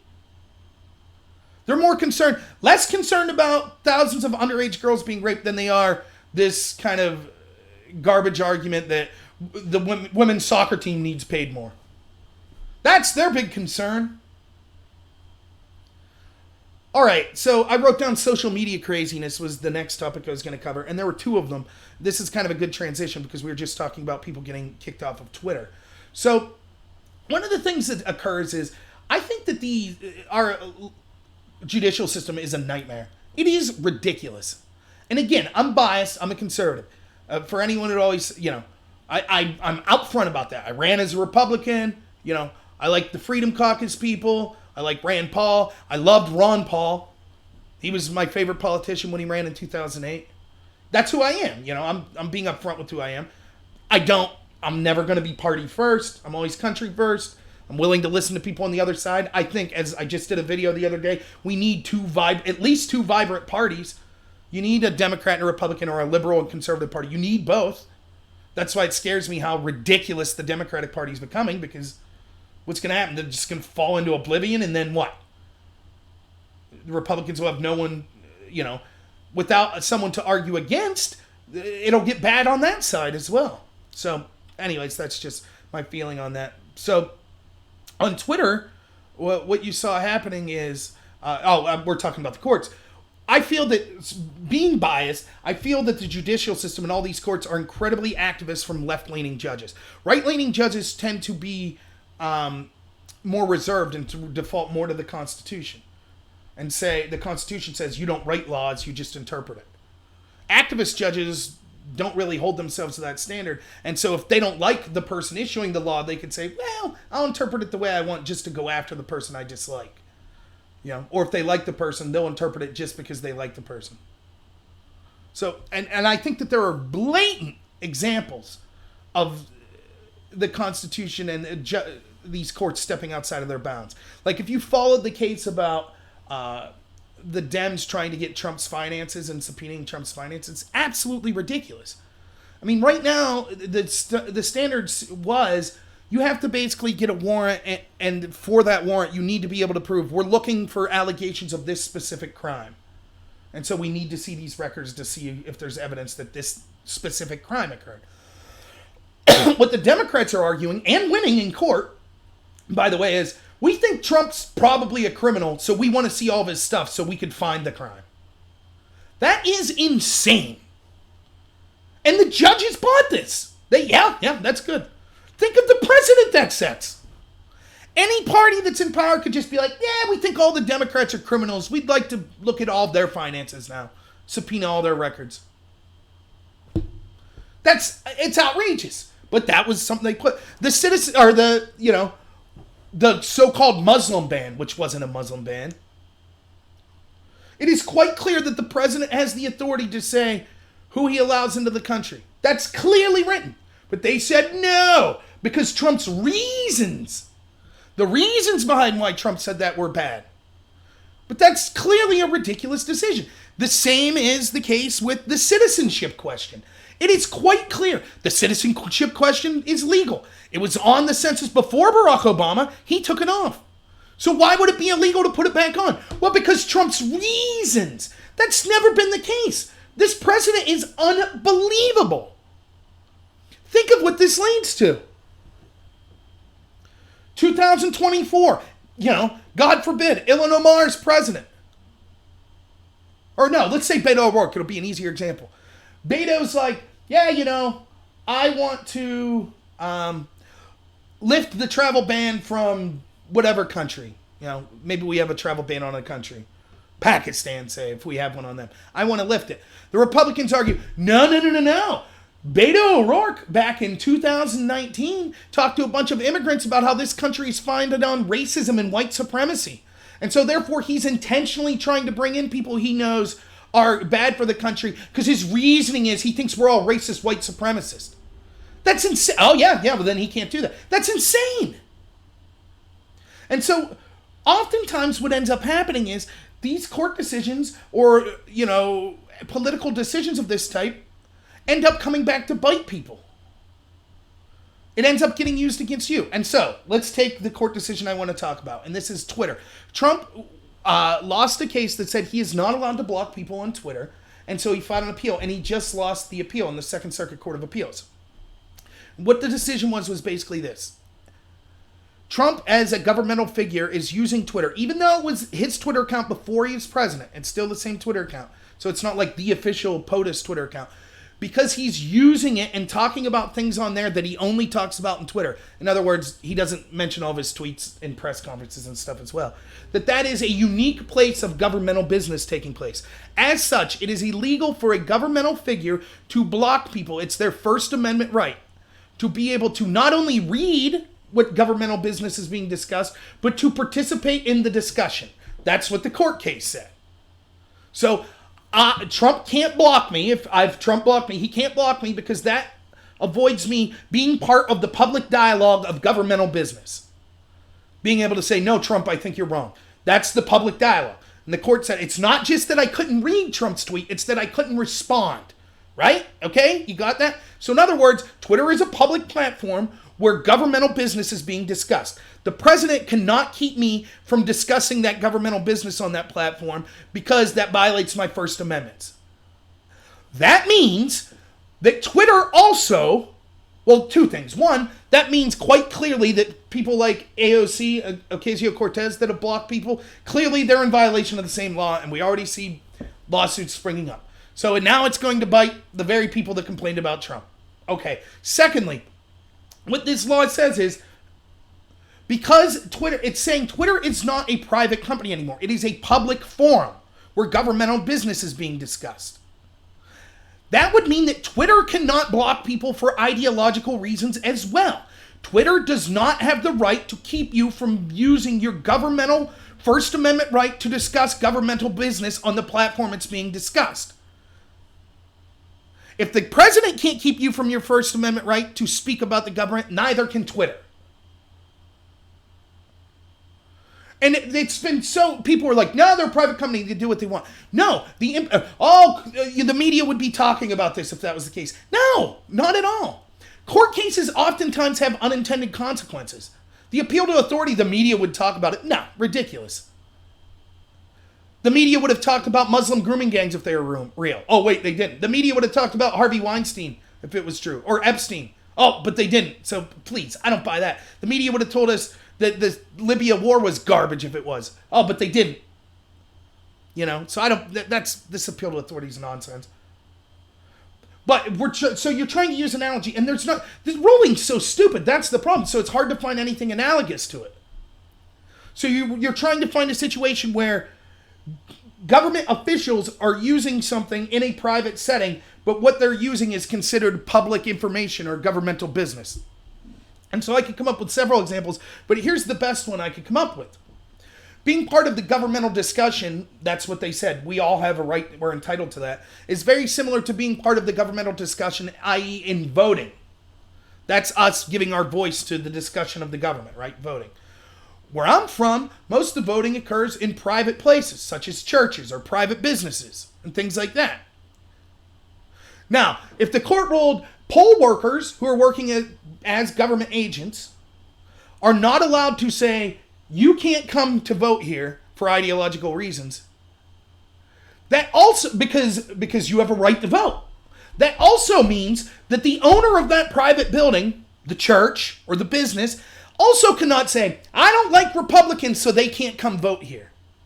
They can't say that. As soon as if they don't like Republicans and don't want them voting here, they don't have to leave their property they own be the site of that, or the business they own be the site of that. But once they agree, it becomes a governmental public area where people are allowed to use their governmental rights.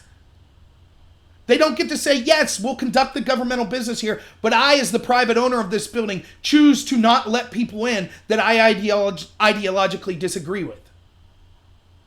So that's proof. And so, ironically, this could bite people on the left because, as we know, Twitter and Google and Facebook, YouTube being part of Google, they're all in the bag for the establishment left. They're censoring right-wing people left and right.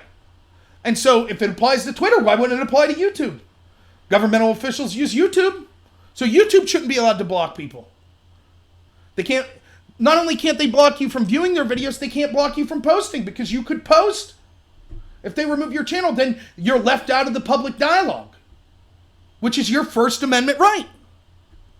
So ironically, this opens the door for lawsuits to say, okay, Twitter can't ban people. Now, people are saying, but it's not ideological reasons that they're being banned. Well, it's more complicated than that. Trump, the only way Trump would be allowed to block someone, I would guess, is if there was some illegalities or threats being made.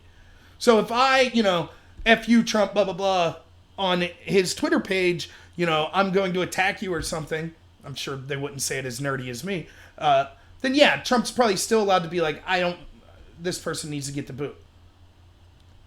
But that's not what Twitter's doing. It's not just blocking illegal people. It's clearly ideological. For example, it's Twitter's stated policy. If you say men can't be women, you violated their policy. You're kicked off. That's ideological. That's not hurtful. That's not violence. There's scientific proof that men can't be women. Even if you disagree with that somehow, it's at least a relevant conversation. It's not so one-sided, And so that's Twitter's stated policy. They ban people for ideological reasons. And we know from videos like Project Veritas and people that have worked at Twitter, and even Jack Dorsey being interviewed on Rogan's show while Tim Pool was there, we know that they constantly go after conservatives or anti-establishment left-wing people harder than the establishment left. So, just another example of how a crazy activist court, their decision could actually come back to bite the establishment left they seek to, defend. The other social media craziness story worth talking about is Facebook. And this one was real crazy. Like, it just boggles the mind. So, I saw an image on Twitter and I was like, this can't be real. And so I went in my Facebook page and checked it out. So, if you go to your Facebook page and you click on, the terms and services and then community standards, the first section that you can click on there is basically, I forget what it's called exactly. I'll look it up real quick. Though I heard that they changed. But anyways, you click on number 1, whatever it is, terms of incitements or threats. And what ended up being said was, it says something to let's see if I can pull it up. I'll make it easier. But what it's going to end up doing is it basically gives excuses for when you could issue severe threats of violence that could potentially lead to death. Right? So let me pull this up and I'll read it to you. I know you can't see it in the screen, but I'm reading it. Maybe I'm reading it. Let me pull it up on my phone. My computer's messing up. But, yeah, and it's really unbelievable that this could... Sorry about this, but I want to get the exact language so I don't... Okay. Community standards. This is what it says. Do not post threats that could lead...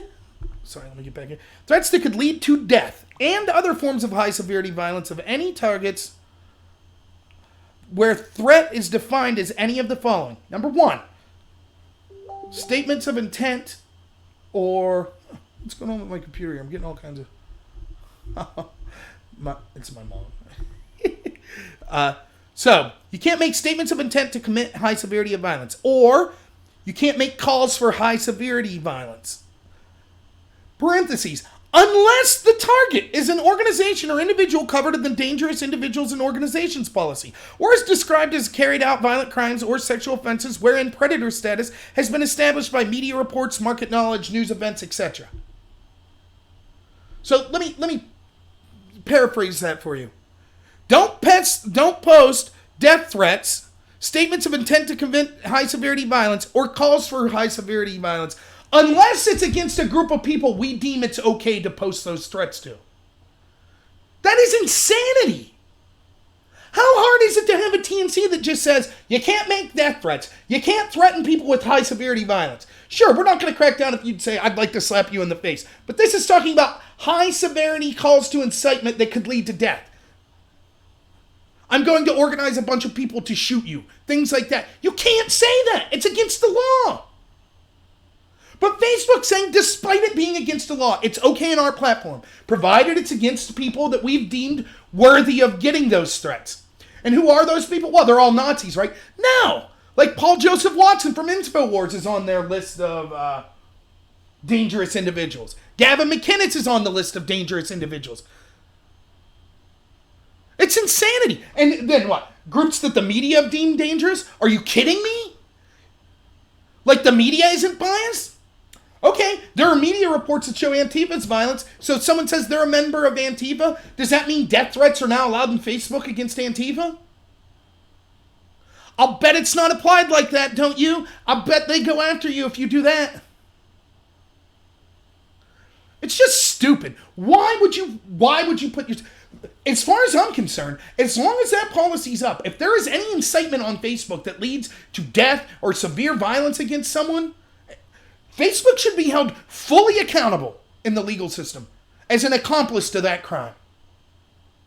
This is different than, I did a video about how because Twitter left Carlos Maza up. Carlos Maza is this person from Vox that complained that he wanted people censored, but he had a call. He said, we should milkshake conservatives, make it so they don't feel comfortable organizing in public. And then Andy Ngo, that journalist in Portland, got milkshakes thrown on him while he was pummeled and ended up in the hospital with a brain hemorrhage. And I said, see, Twitter knew about this because everyone kept posting, hey, this guy you're listening to that's having, this guy that you're listening to that... Excuse me, I'm getting distracted by all these texts. The guy you're listening to censor everyone, he's actually advocating for violence because they knew that, and then someone did almost exactly what he said and committed violence. He should be held accountable civilly in a civil court. He should be allowed to get sued. Twitter should have been. But this is beyond that. This is saying it's okay. So if I read this policy and I say, oh, okay, let me go to the list of dangerous individuals, Facebook's list of those. Okay, here's all these people. This says I'm allowed to make death threats to them. That's unbelievable. That's not just civilly accountable. That's a crime. That's criminally accountable. Why would you do this? Even if you're looking at this in the most charitable way for Facebook, right? And you said, okay, well, maybe it was just some oversight. And I'm sure they wouldn't enforce it like that. If someone issued a death threat at Paul Joseph Watson, they'd probably step in. Why even take a chance? How hard is it to just have a policy that says you cannot make death threats or severe threats of violence to people, period. Saying, but they're a bad person does not justify it, period. That's it. How hard is it to say that?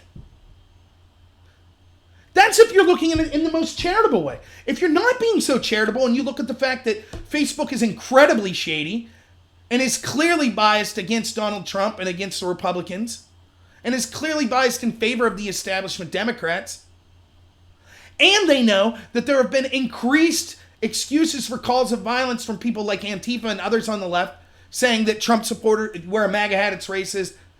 And they're aware of situations like the Covington kids that got death threats that were smeared just because they had a MAGA hat on, which turned out to be a total gross misrepresentation by the mainstream media. They know all this. It's not in a vacuum. They know all of that. And still, knowing all of that, they were like, yeah, we're going to go put in that death threats are okay sometimes. They knew that this is a way to cover people that they like on the left that might say, kill MAGA hat wearers. They know that. It gives them leeway to say, well, hey, it didn't violate our terms of service. We don't have to kick that person off. And this is a problem anyways, just like when we were talking with the Tommy Robinson case. It's different because it's not legal. But the problem, I don't, like, this term of service I clearly have a problem with. But most of the terms of service, fine.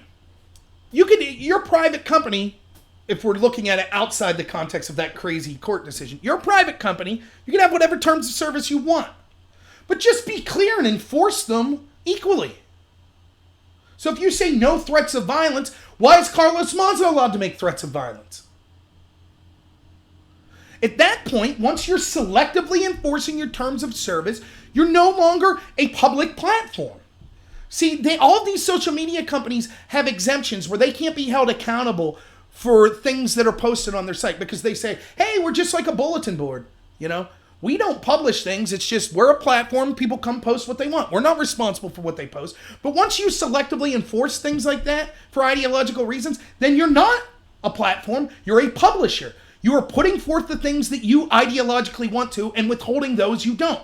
That's publishing. That's not a public platform. Therefore, you should be held legally accountable. So, you know, I could talk about the social media stuff all day. I favor sort of an internet bill of rights. I think that this is one of the big issues. Tucker Carlson's always talking about it. These social media companies are becoming more of a threat to free speech than governments were in the time of our founding fathers. Many of these companies are stronger than most of the countries in the world as far as, wealth and things like that. So, the last thing I wanted to talk about is Mueller. And speaking of a crazy court case. So, if you watch my last video that I just did, Mueller was recently rebuked by a judge. I forget what circuit, but a federal judge. And here's basically what's going on. One of the things that I despise is, and Republicans do this as well, when people just accept things, particularly from the intelligence community, at face value without seeing any proof. So let me give you an example. Syria. And we were told, Assad gassed his citizens. And you're like, wait, what? That doesn't make any sense. I mean, he's been involved in this conflict. He's basically won. The only chance he has to lose is to do something outrageous like gas his citizens to get other countries in the world involved. Why would he do that? So right out of the way, you're like, well, this is questionable. So, okay, then what proof do you have? We don't know, Proof? Trust us, we have it, but we can't show you. Twice we bombed Syria. After the first time, General Mattis came out about 8 months later and said, well, we still don't have proof that it was Assad that used that gas. Now, after the second time, and this is Trump, by the way, I'm talking about twice under Trump. It's something I'm very critical of him about. After the second time we bombed Syria, because Assad gassed his own people supposedly, now independent investigators are coming out saying the proof, the evidence seems to suggest that this was made up by propagandists called the White Helmets. And the people that were backing them that had a vested interest in geopolitically removing Assad. But everyone believed it. You couldn't question it. You were a conspiracy theorist if you where's the I just want to see proof. I don't know how many times I said while this was going on. You know, before we drop bombs, can we at least just see some proof that we're killing the right people? Is that too much to ask? And again, like going back to the Robinson thing. Maybe if the intelligence community had a squeaky clean record, you could be like, well, okay, they're always telling the truth, so this time they can't show us the proof, no problem. But they don't, do they? Overthrowing the Shah, Gulf of Tonkin, Iraq, Iran, Cuba with Castro, Libya, Syria. How many times are we going to get lied to? Every time, oh, our bad, sorry about that, but trust us this time. And all the media mouthpieces go along with them. And the Republicans and Democrats, all of them, that, yeah, that's what they said. And, remember, we were told by the media, you can't even question the intel community. It's un-American. It hurts the country if you question them. Remember when we were talking about with Epstein? If we had a media that really did their job, that held the powerful to account, they don't hold the powerful to account. They're mouthpieces for the powerful. But that's what we're told. We just have to believe them. Just believe them. Everybody agrees. 17 intelligence agencies say, remember that? 17 agencies agree Russia attacked. 17 agencies. And it turns out that was a lie. It was 4. And you might say, well, it's not a big deal. Yes, it is, because it just shows the ridiculous nature of it. The journalists aren't doing work. The media is just a mouthpiece. They're propagandists. And so, in that vein, the Mueller report, remember, we were told by the intelligence community, the media, by Democrats, by Republicans. The Russians attacked us. They attacked our elections. And there were 2 ways they did it. One was the hacking of Podesta and the DNC emails and then releasing them to WikiLeaks. Now, there are tons of questions about this, which I won't let go. I will admit, I'm not a computer expert. I don't have access to high classified material and things like that. But I know when I can smell BS. If that was true, if Russians hacked the DNC, give me one reason why the DNC told the FBI, no, you can't see our servers. You have to, here, we'll get a copy for you from our private firm that we hired. We were told by the Democrats and all their media allies, this is a huge attack. It's almost an act of war. One of the biggest attacks in our elections ever. Terrible. Needs dealt with. Need to have hearings. Need to have investigations. Priority number 1, stopping Russia interference in an election. My God, you're right. That's such a big deal. Can we see the piece of physical evidence so we can learn exactly how they exploited it? See exactly what happened? No. You can't see the evidence. I mean, it's the biggest case ever, but we won't allow you to see the evidence. So not only did the DNC not allow, the FBI didn't say, sorry, you don't have a choice. It's a matter of national security. No, the FBI was like, it's cool.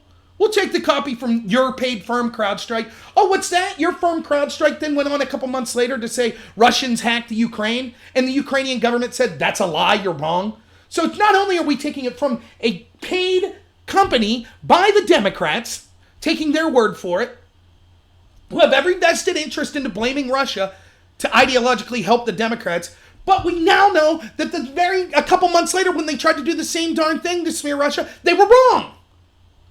So they're ideologically biased and wrong at times. Now, does that mean, people say, oh, so then you buy into the Seth Rich conspiracy? No, I don't have proof of the Seth Rich conspiracy either. But I smell BS. And it's not just me. Listen to people like Aaron Mattei or Jimmy Dore or Glenn Greenwald, who are progressives who hate Trump, that are like, garbage. This is garbage. Why didn't they let them see the server? Absolutely ridiculous. But I digress. That's not what this court hearing was on. So 2 ways that the Russians attacked us. One was hacking the emails, the servers. Okay? Fine. Great. What's number 2?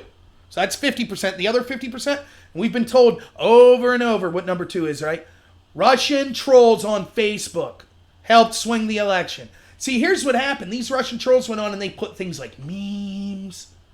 And they put fake stories about Hillary, being bad or being shady or connected to murders, or they put stuff about Black Lives Matter and the LGBT community. Yeah, well, good. I agree with you. CrowdStrike seems incredibly shady, right? But they did all this stuff, right? Now, I said from the get-go, this story, anyone who believes, again, it's another thing where people get so bogged down in the minutiae of things, they miss the big picture. You don't have to be a genius to figure this out. Okay, so your argument is that there's some Russian people, and they put some trolling posts on Facebook, some memes and stuff, and they used Pokemon Go to spread messages about Hillary sucking. Yeah, and about other things. Yep, they did that. And they spent, I've seen the numbers from 50,000 to 500,000. Let's go with the high-end number. They spent $500,000 on these posts. Yeah. And some of them were after the election, but some were before. Yeah. And that helped swing the election. Yep. An election where over $1 trillion was spent. Yep. Where the entire mainstream media was on side for the other candidate. That was outweighed by a couple Facebook trolls. Yep. Where the entire entertainment industry was on the side of the other candidate, the Democrats. Yep. where the entire academia and social media, the people that ran it, were on the side of the Democrats. Yep. So a couple trolls using Facebook, using YouTube or Twitter, a couple trolls was enough to swing the election because they were in favor of Trump. But the actual companies themselves, censoring conservative viewpoints, changing algorithms to put viewpoints favorable to Hillary Clinton, that didn't have any effect. That's what you want us to believe? Yep. How anyone could believe this from the get-go blew my mind. I'm like, are you serious? But we were told that was an attack. It was serious. We had to have investigations. Robert Mueller put it in the report. That's one of the two. 50% of the attack against us was that. These Russian Facebook trolls. And they were operating at the behest of Vladimir Putin and the government of Russia. And everyone believed it. The Republicans were, the Russians attacked us. These Facebook trolls, they did that. That was Russia. It was a huge deal. Democrats say it. The media says it. Everybody says it. Everybody agreed. Did they ask for proof? No. Now, this might blow your mind, but hear me out here for a minute. You could be a person in Russia, and you could do something, and it's not because you were directed to do it by the Russian government. I know, that blows your mind, right? Like, let's say you're in the United States, okay? And you're like, I stick up for the LGBT community. I don't like that Vladimir Putin's passing laws that are anti-gay. I'm going to make some funny memes and make up some fake stories about Putin being a terrible person. Boop, click, post them on Facebook. Are you now a member of the United States government? Were you directed to do that by the United States government? No, you're just a person. But if you're Russian, we assume, if you're Russian, then obviously you're an ally of Putin. Obviously Putin told you what to do. How stupid do you have to be to believe that? So this group, what are they called? It's the IRA. It's I can't remember exactly what it stands for. But it was this group of trolls, and they're represented by this company Concord and Concord Catering. Remember when this first came down, Mueller issued these indictments against these trolls. And the trolls actually were like, yeah, okay, we're going to fight this. And everyone was shocked because they just assumed Mueller has no power to, what's the word I'm looking for? To extradite these people from Russia. He has no power. It's not like Putin's going to put them on a plane so they face jail time here. It's not going to happen. So Mueller just thought, I'll charge these people and that'll be the end of it. The accusation is the crime. I don't have to prove crap. I just say the accusation, that's that. Only they did fight it. And they took it to court. And guess what the judge said? That Mueller, in his report, where he continuously says, these trolls operated under the direction of the Russian government and Vladimir Putin, Mueller has no proof to say that. The only proof he gives is this catering company once worked for Putin. That's it. There's no proof. He did 2 years of investigating. How many months has it been after he indicted these people? And he still has no proof other than, one time they cooked for Putin. This company. That's it? That's the connection they have? A catering company? And so this group said, it is slander, it is prejudgmental, they should not be allowed to going out in the media and telling everyone in the country, we're not going to be able to get a fair trial. They have no proof whatsoever for these accusations that we worked on behalf of the Russian government.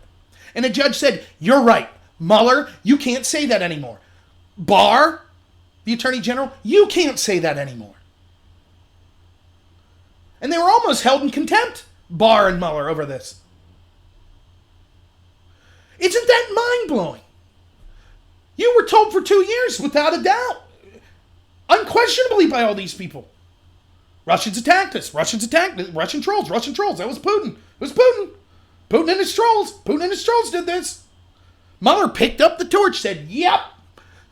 No, it wasn't like an aside either, right? It wasn't like Mueller said, there's all this stuff with Russia attacking us, and then, by the way, there were these trolls too. No, that was one of the two things he cited. 50% that he talks about was of the attacks that Russia had on us was these trolls.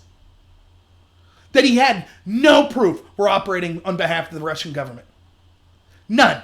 But he misled everyone. He said they were, despite not having the proof. He said it over and over again, as the judge's ruling outlines. Now think about it. If Mueller lied about that, if the intelligence agencies lied about that, what else did they lie about?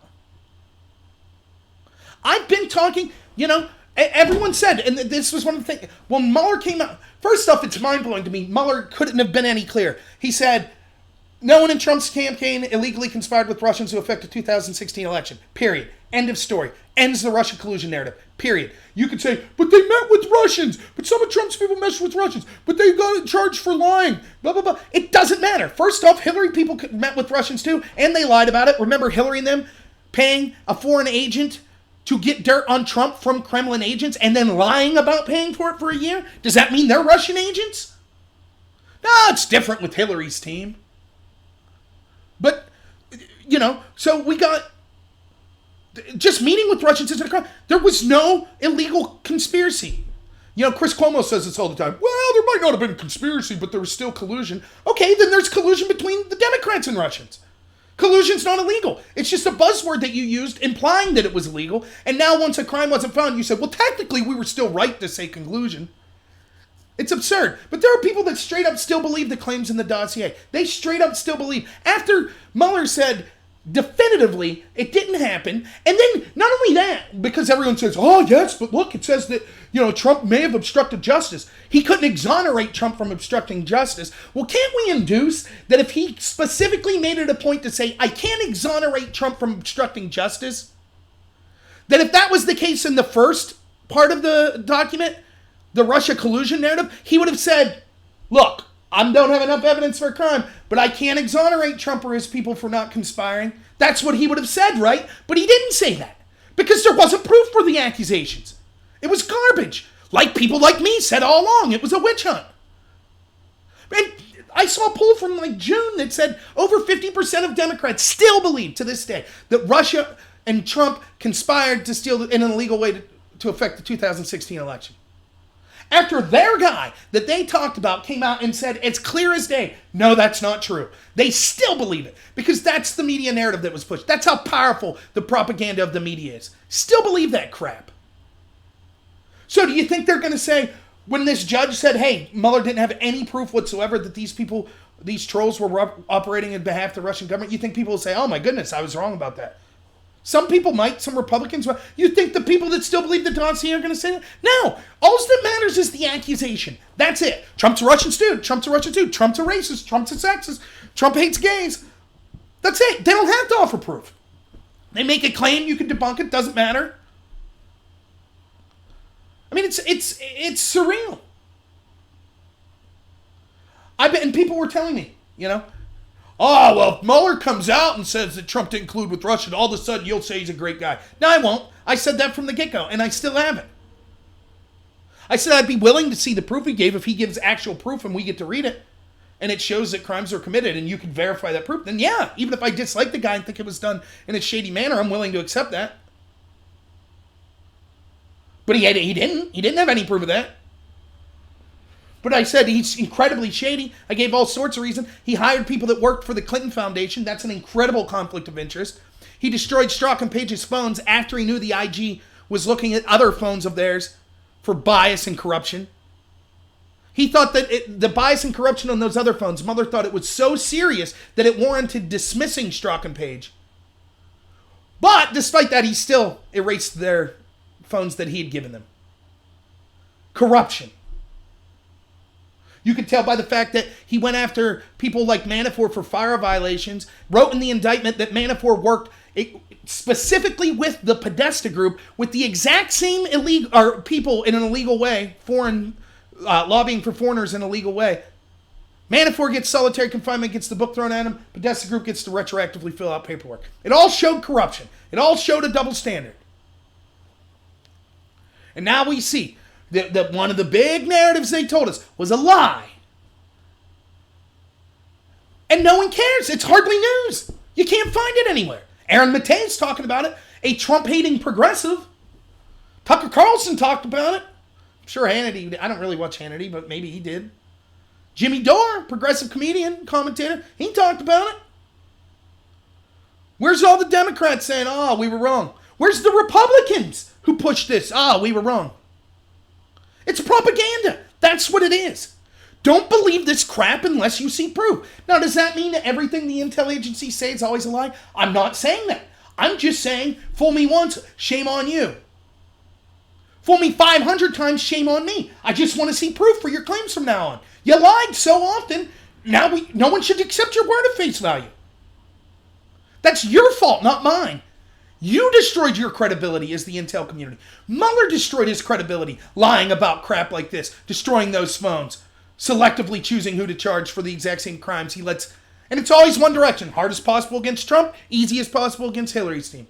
Refusing to look at the biggest exact example of Russian interference in our election, and that was the Kremlin agent who gave Steele the dirt on Trump that led to a 2-year investigation of lies that even Mueller said weren't true, that over 50% of Americans Democrats still believe.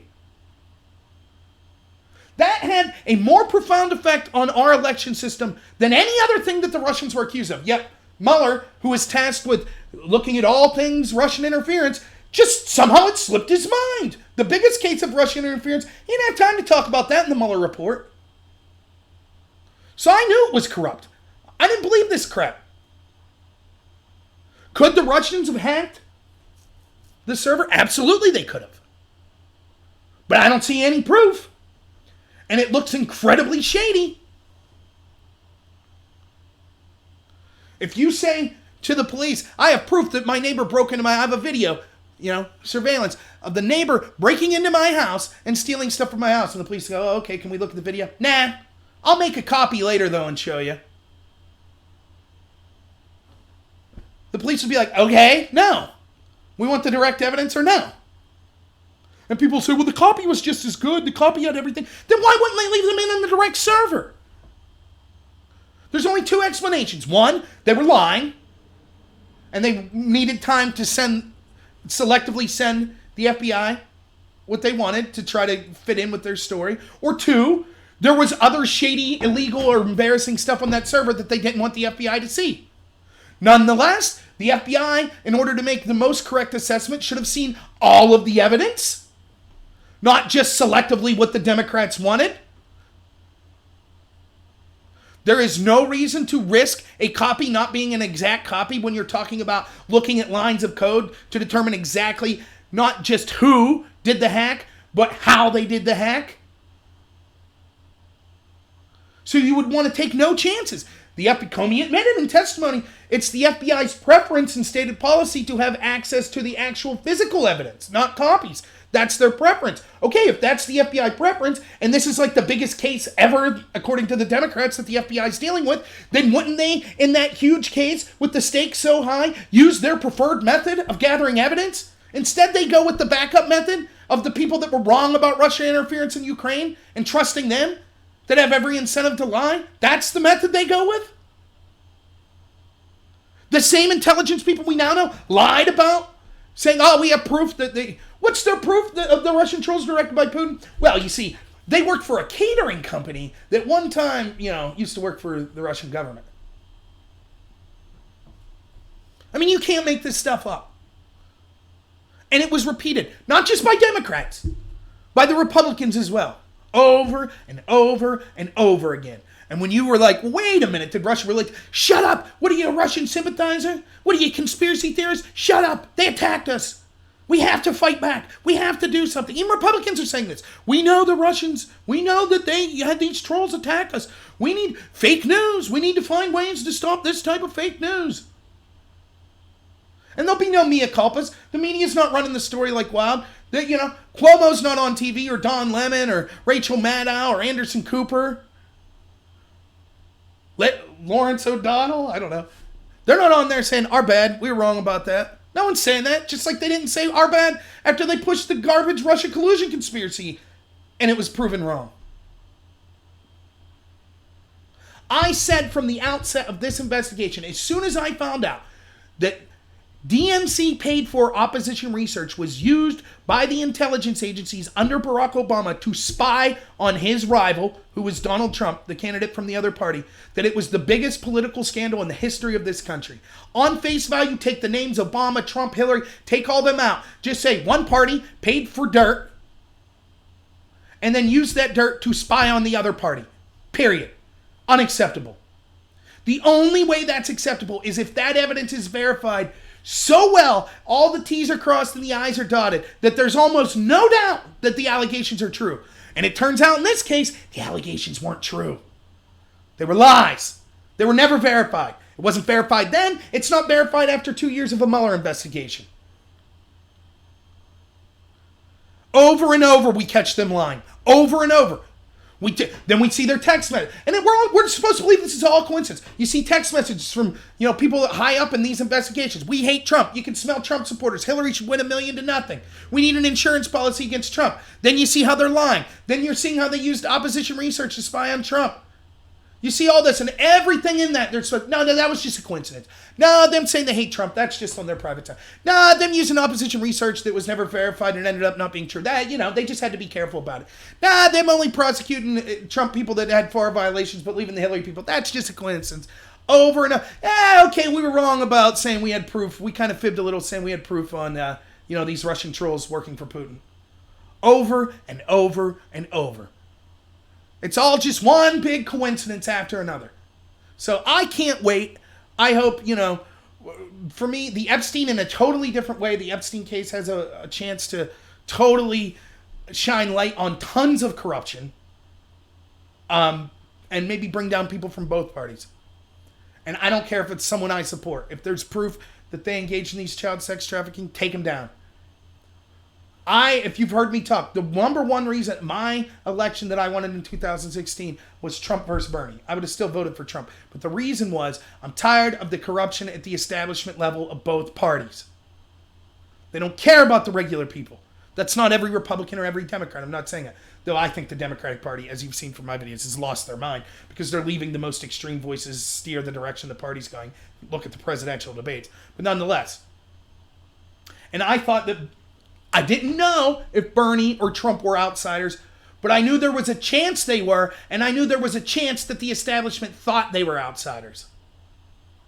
And because of that, I said, this election will show how corrupt this establishment is. And what did it do? It cheated Bernie out of the nomination, which, no one talks about in the Democratic Party now. Yeah, well, super delegates and all that, whatever. So it cheated Bernie, and then it went all in against Trump. With this spying, with this garbage. All these investigations that were lies. And I said, regardless of what Trump does, if he was elected, once it was him versus Hillary, the mere fact that he gets elected will out how corrupt the establishment is. And it's done that in spades. We now know it's proof positive as it could have ever been before. We've seen day after day after day after day how the mainstream media is just a propagandist mouthpiece for the intel agencies and the establishment. Every single day we see it. Every day. We see how insane the establishment of the Democratic Party was. Now the Betsy Ross flag's racist. Now the country is founded on white supremacy. Now we need open borders. Now we need health care for all illegals. Now we need to make it a civil matter instead of a criminal matter for people illegally entering the country. Now we need health care for all. Now we need Medicare for all. Now we need to pay people $15 an hour even if they don't want to work, like in the Green New Deal. We got to get rid of all cars. Over and over. Abortions up until 8-9 months. Everything that we always said. Eric Swalwell, gun buybacks. Forced confiscation of guns. We see mainstream, not everyone, but mainstream people running for president, making these arguments, not being significantly rebuked by the party. All the things that we said, hey, this is what this is what the Democrats think, and we were told, no, they're not that extreme. Well, Trump's election, even if you hate him, even if you don't like his policies, he's out of that, hasn't he? And the Republicans, let's not forget the establishment Republicans. Trump's election, have you ever seen a party go against their president as often as the establishment Republicans do with Trump? Don't like his, what he's trying to do on trade. Don't like what he's trying to do on immigration. Don't want him talking about repealing Obamacare, which they talked about doing for 8 years. Don't like when he talks about pulling out of Afghanistan. Don't like when he talks about pulling out of Syria. You never see it. So it's out of them. That's why I voted for Trump, and I'm happy with that. There are things that Trump's done. I don't like his bombing in Syria. I didn't like the massive deficit spending. So there's things he's done I don't like policy-wise. But overall, he's done exactly what I hoped. Everything else is gravy after that. And it's not even, I'm not saying Trump's playing 4D chess. No, just his existence and his winning was what outed them. And you might say, well, he's secretly an insider. Maybe, but they didn't know that. Which is why they went after him so hard. So, all right, that's probably all I have. My phone's been blown up. I'm going to have to call back like 15 people. But I might be doing a live stream tonight, like I said, with someone that, I had a disagreement on Twitter last night, but ended up having a good conversation about systemic racism in the United States. So I think that'll be a great video because that's kind of what I'm trying to do with the channel, is show that we could have civil disagreements with people. And I think having someone that, me just flatten my gums or just everyone agreeing with me, we'll get more out of if someone disagrees. Though I don't know where that person's stance is on other issues. So I'm going to reach out and maybe I'll be bringing that to you. And yeah, thanks very much. I'm trying to get to 1,000 subscribers because there's some events I want to go to, some political events and live stream. And on YouTube, you can't live stream unless you have 1,000 followers now. So I would really appreciate if you don't follow me if you could, or if you could recommend to maybe some of your friends to follow me. And then you could also follow me on Twitter at @NorRobert on Twitter. And I'm going to try to be using that more often as well. So don't forget to hit the subscribe and the little bell and all that good stuff you know all about. So thank you all so much for joining me. And I might be doing this at 9 o'clock. I'll put out. Thanks for the kind words, Patsy. I really appreciate it. So thanks, everyone. Have a good one.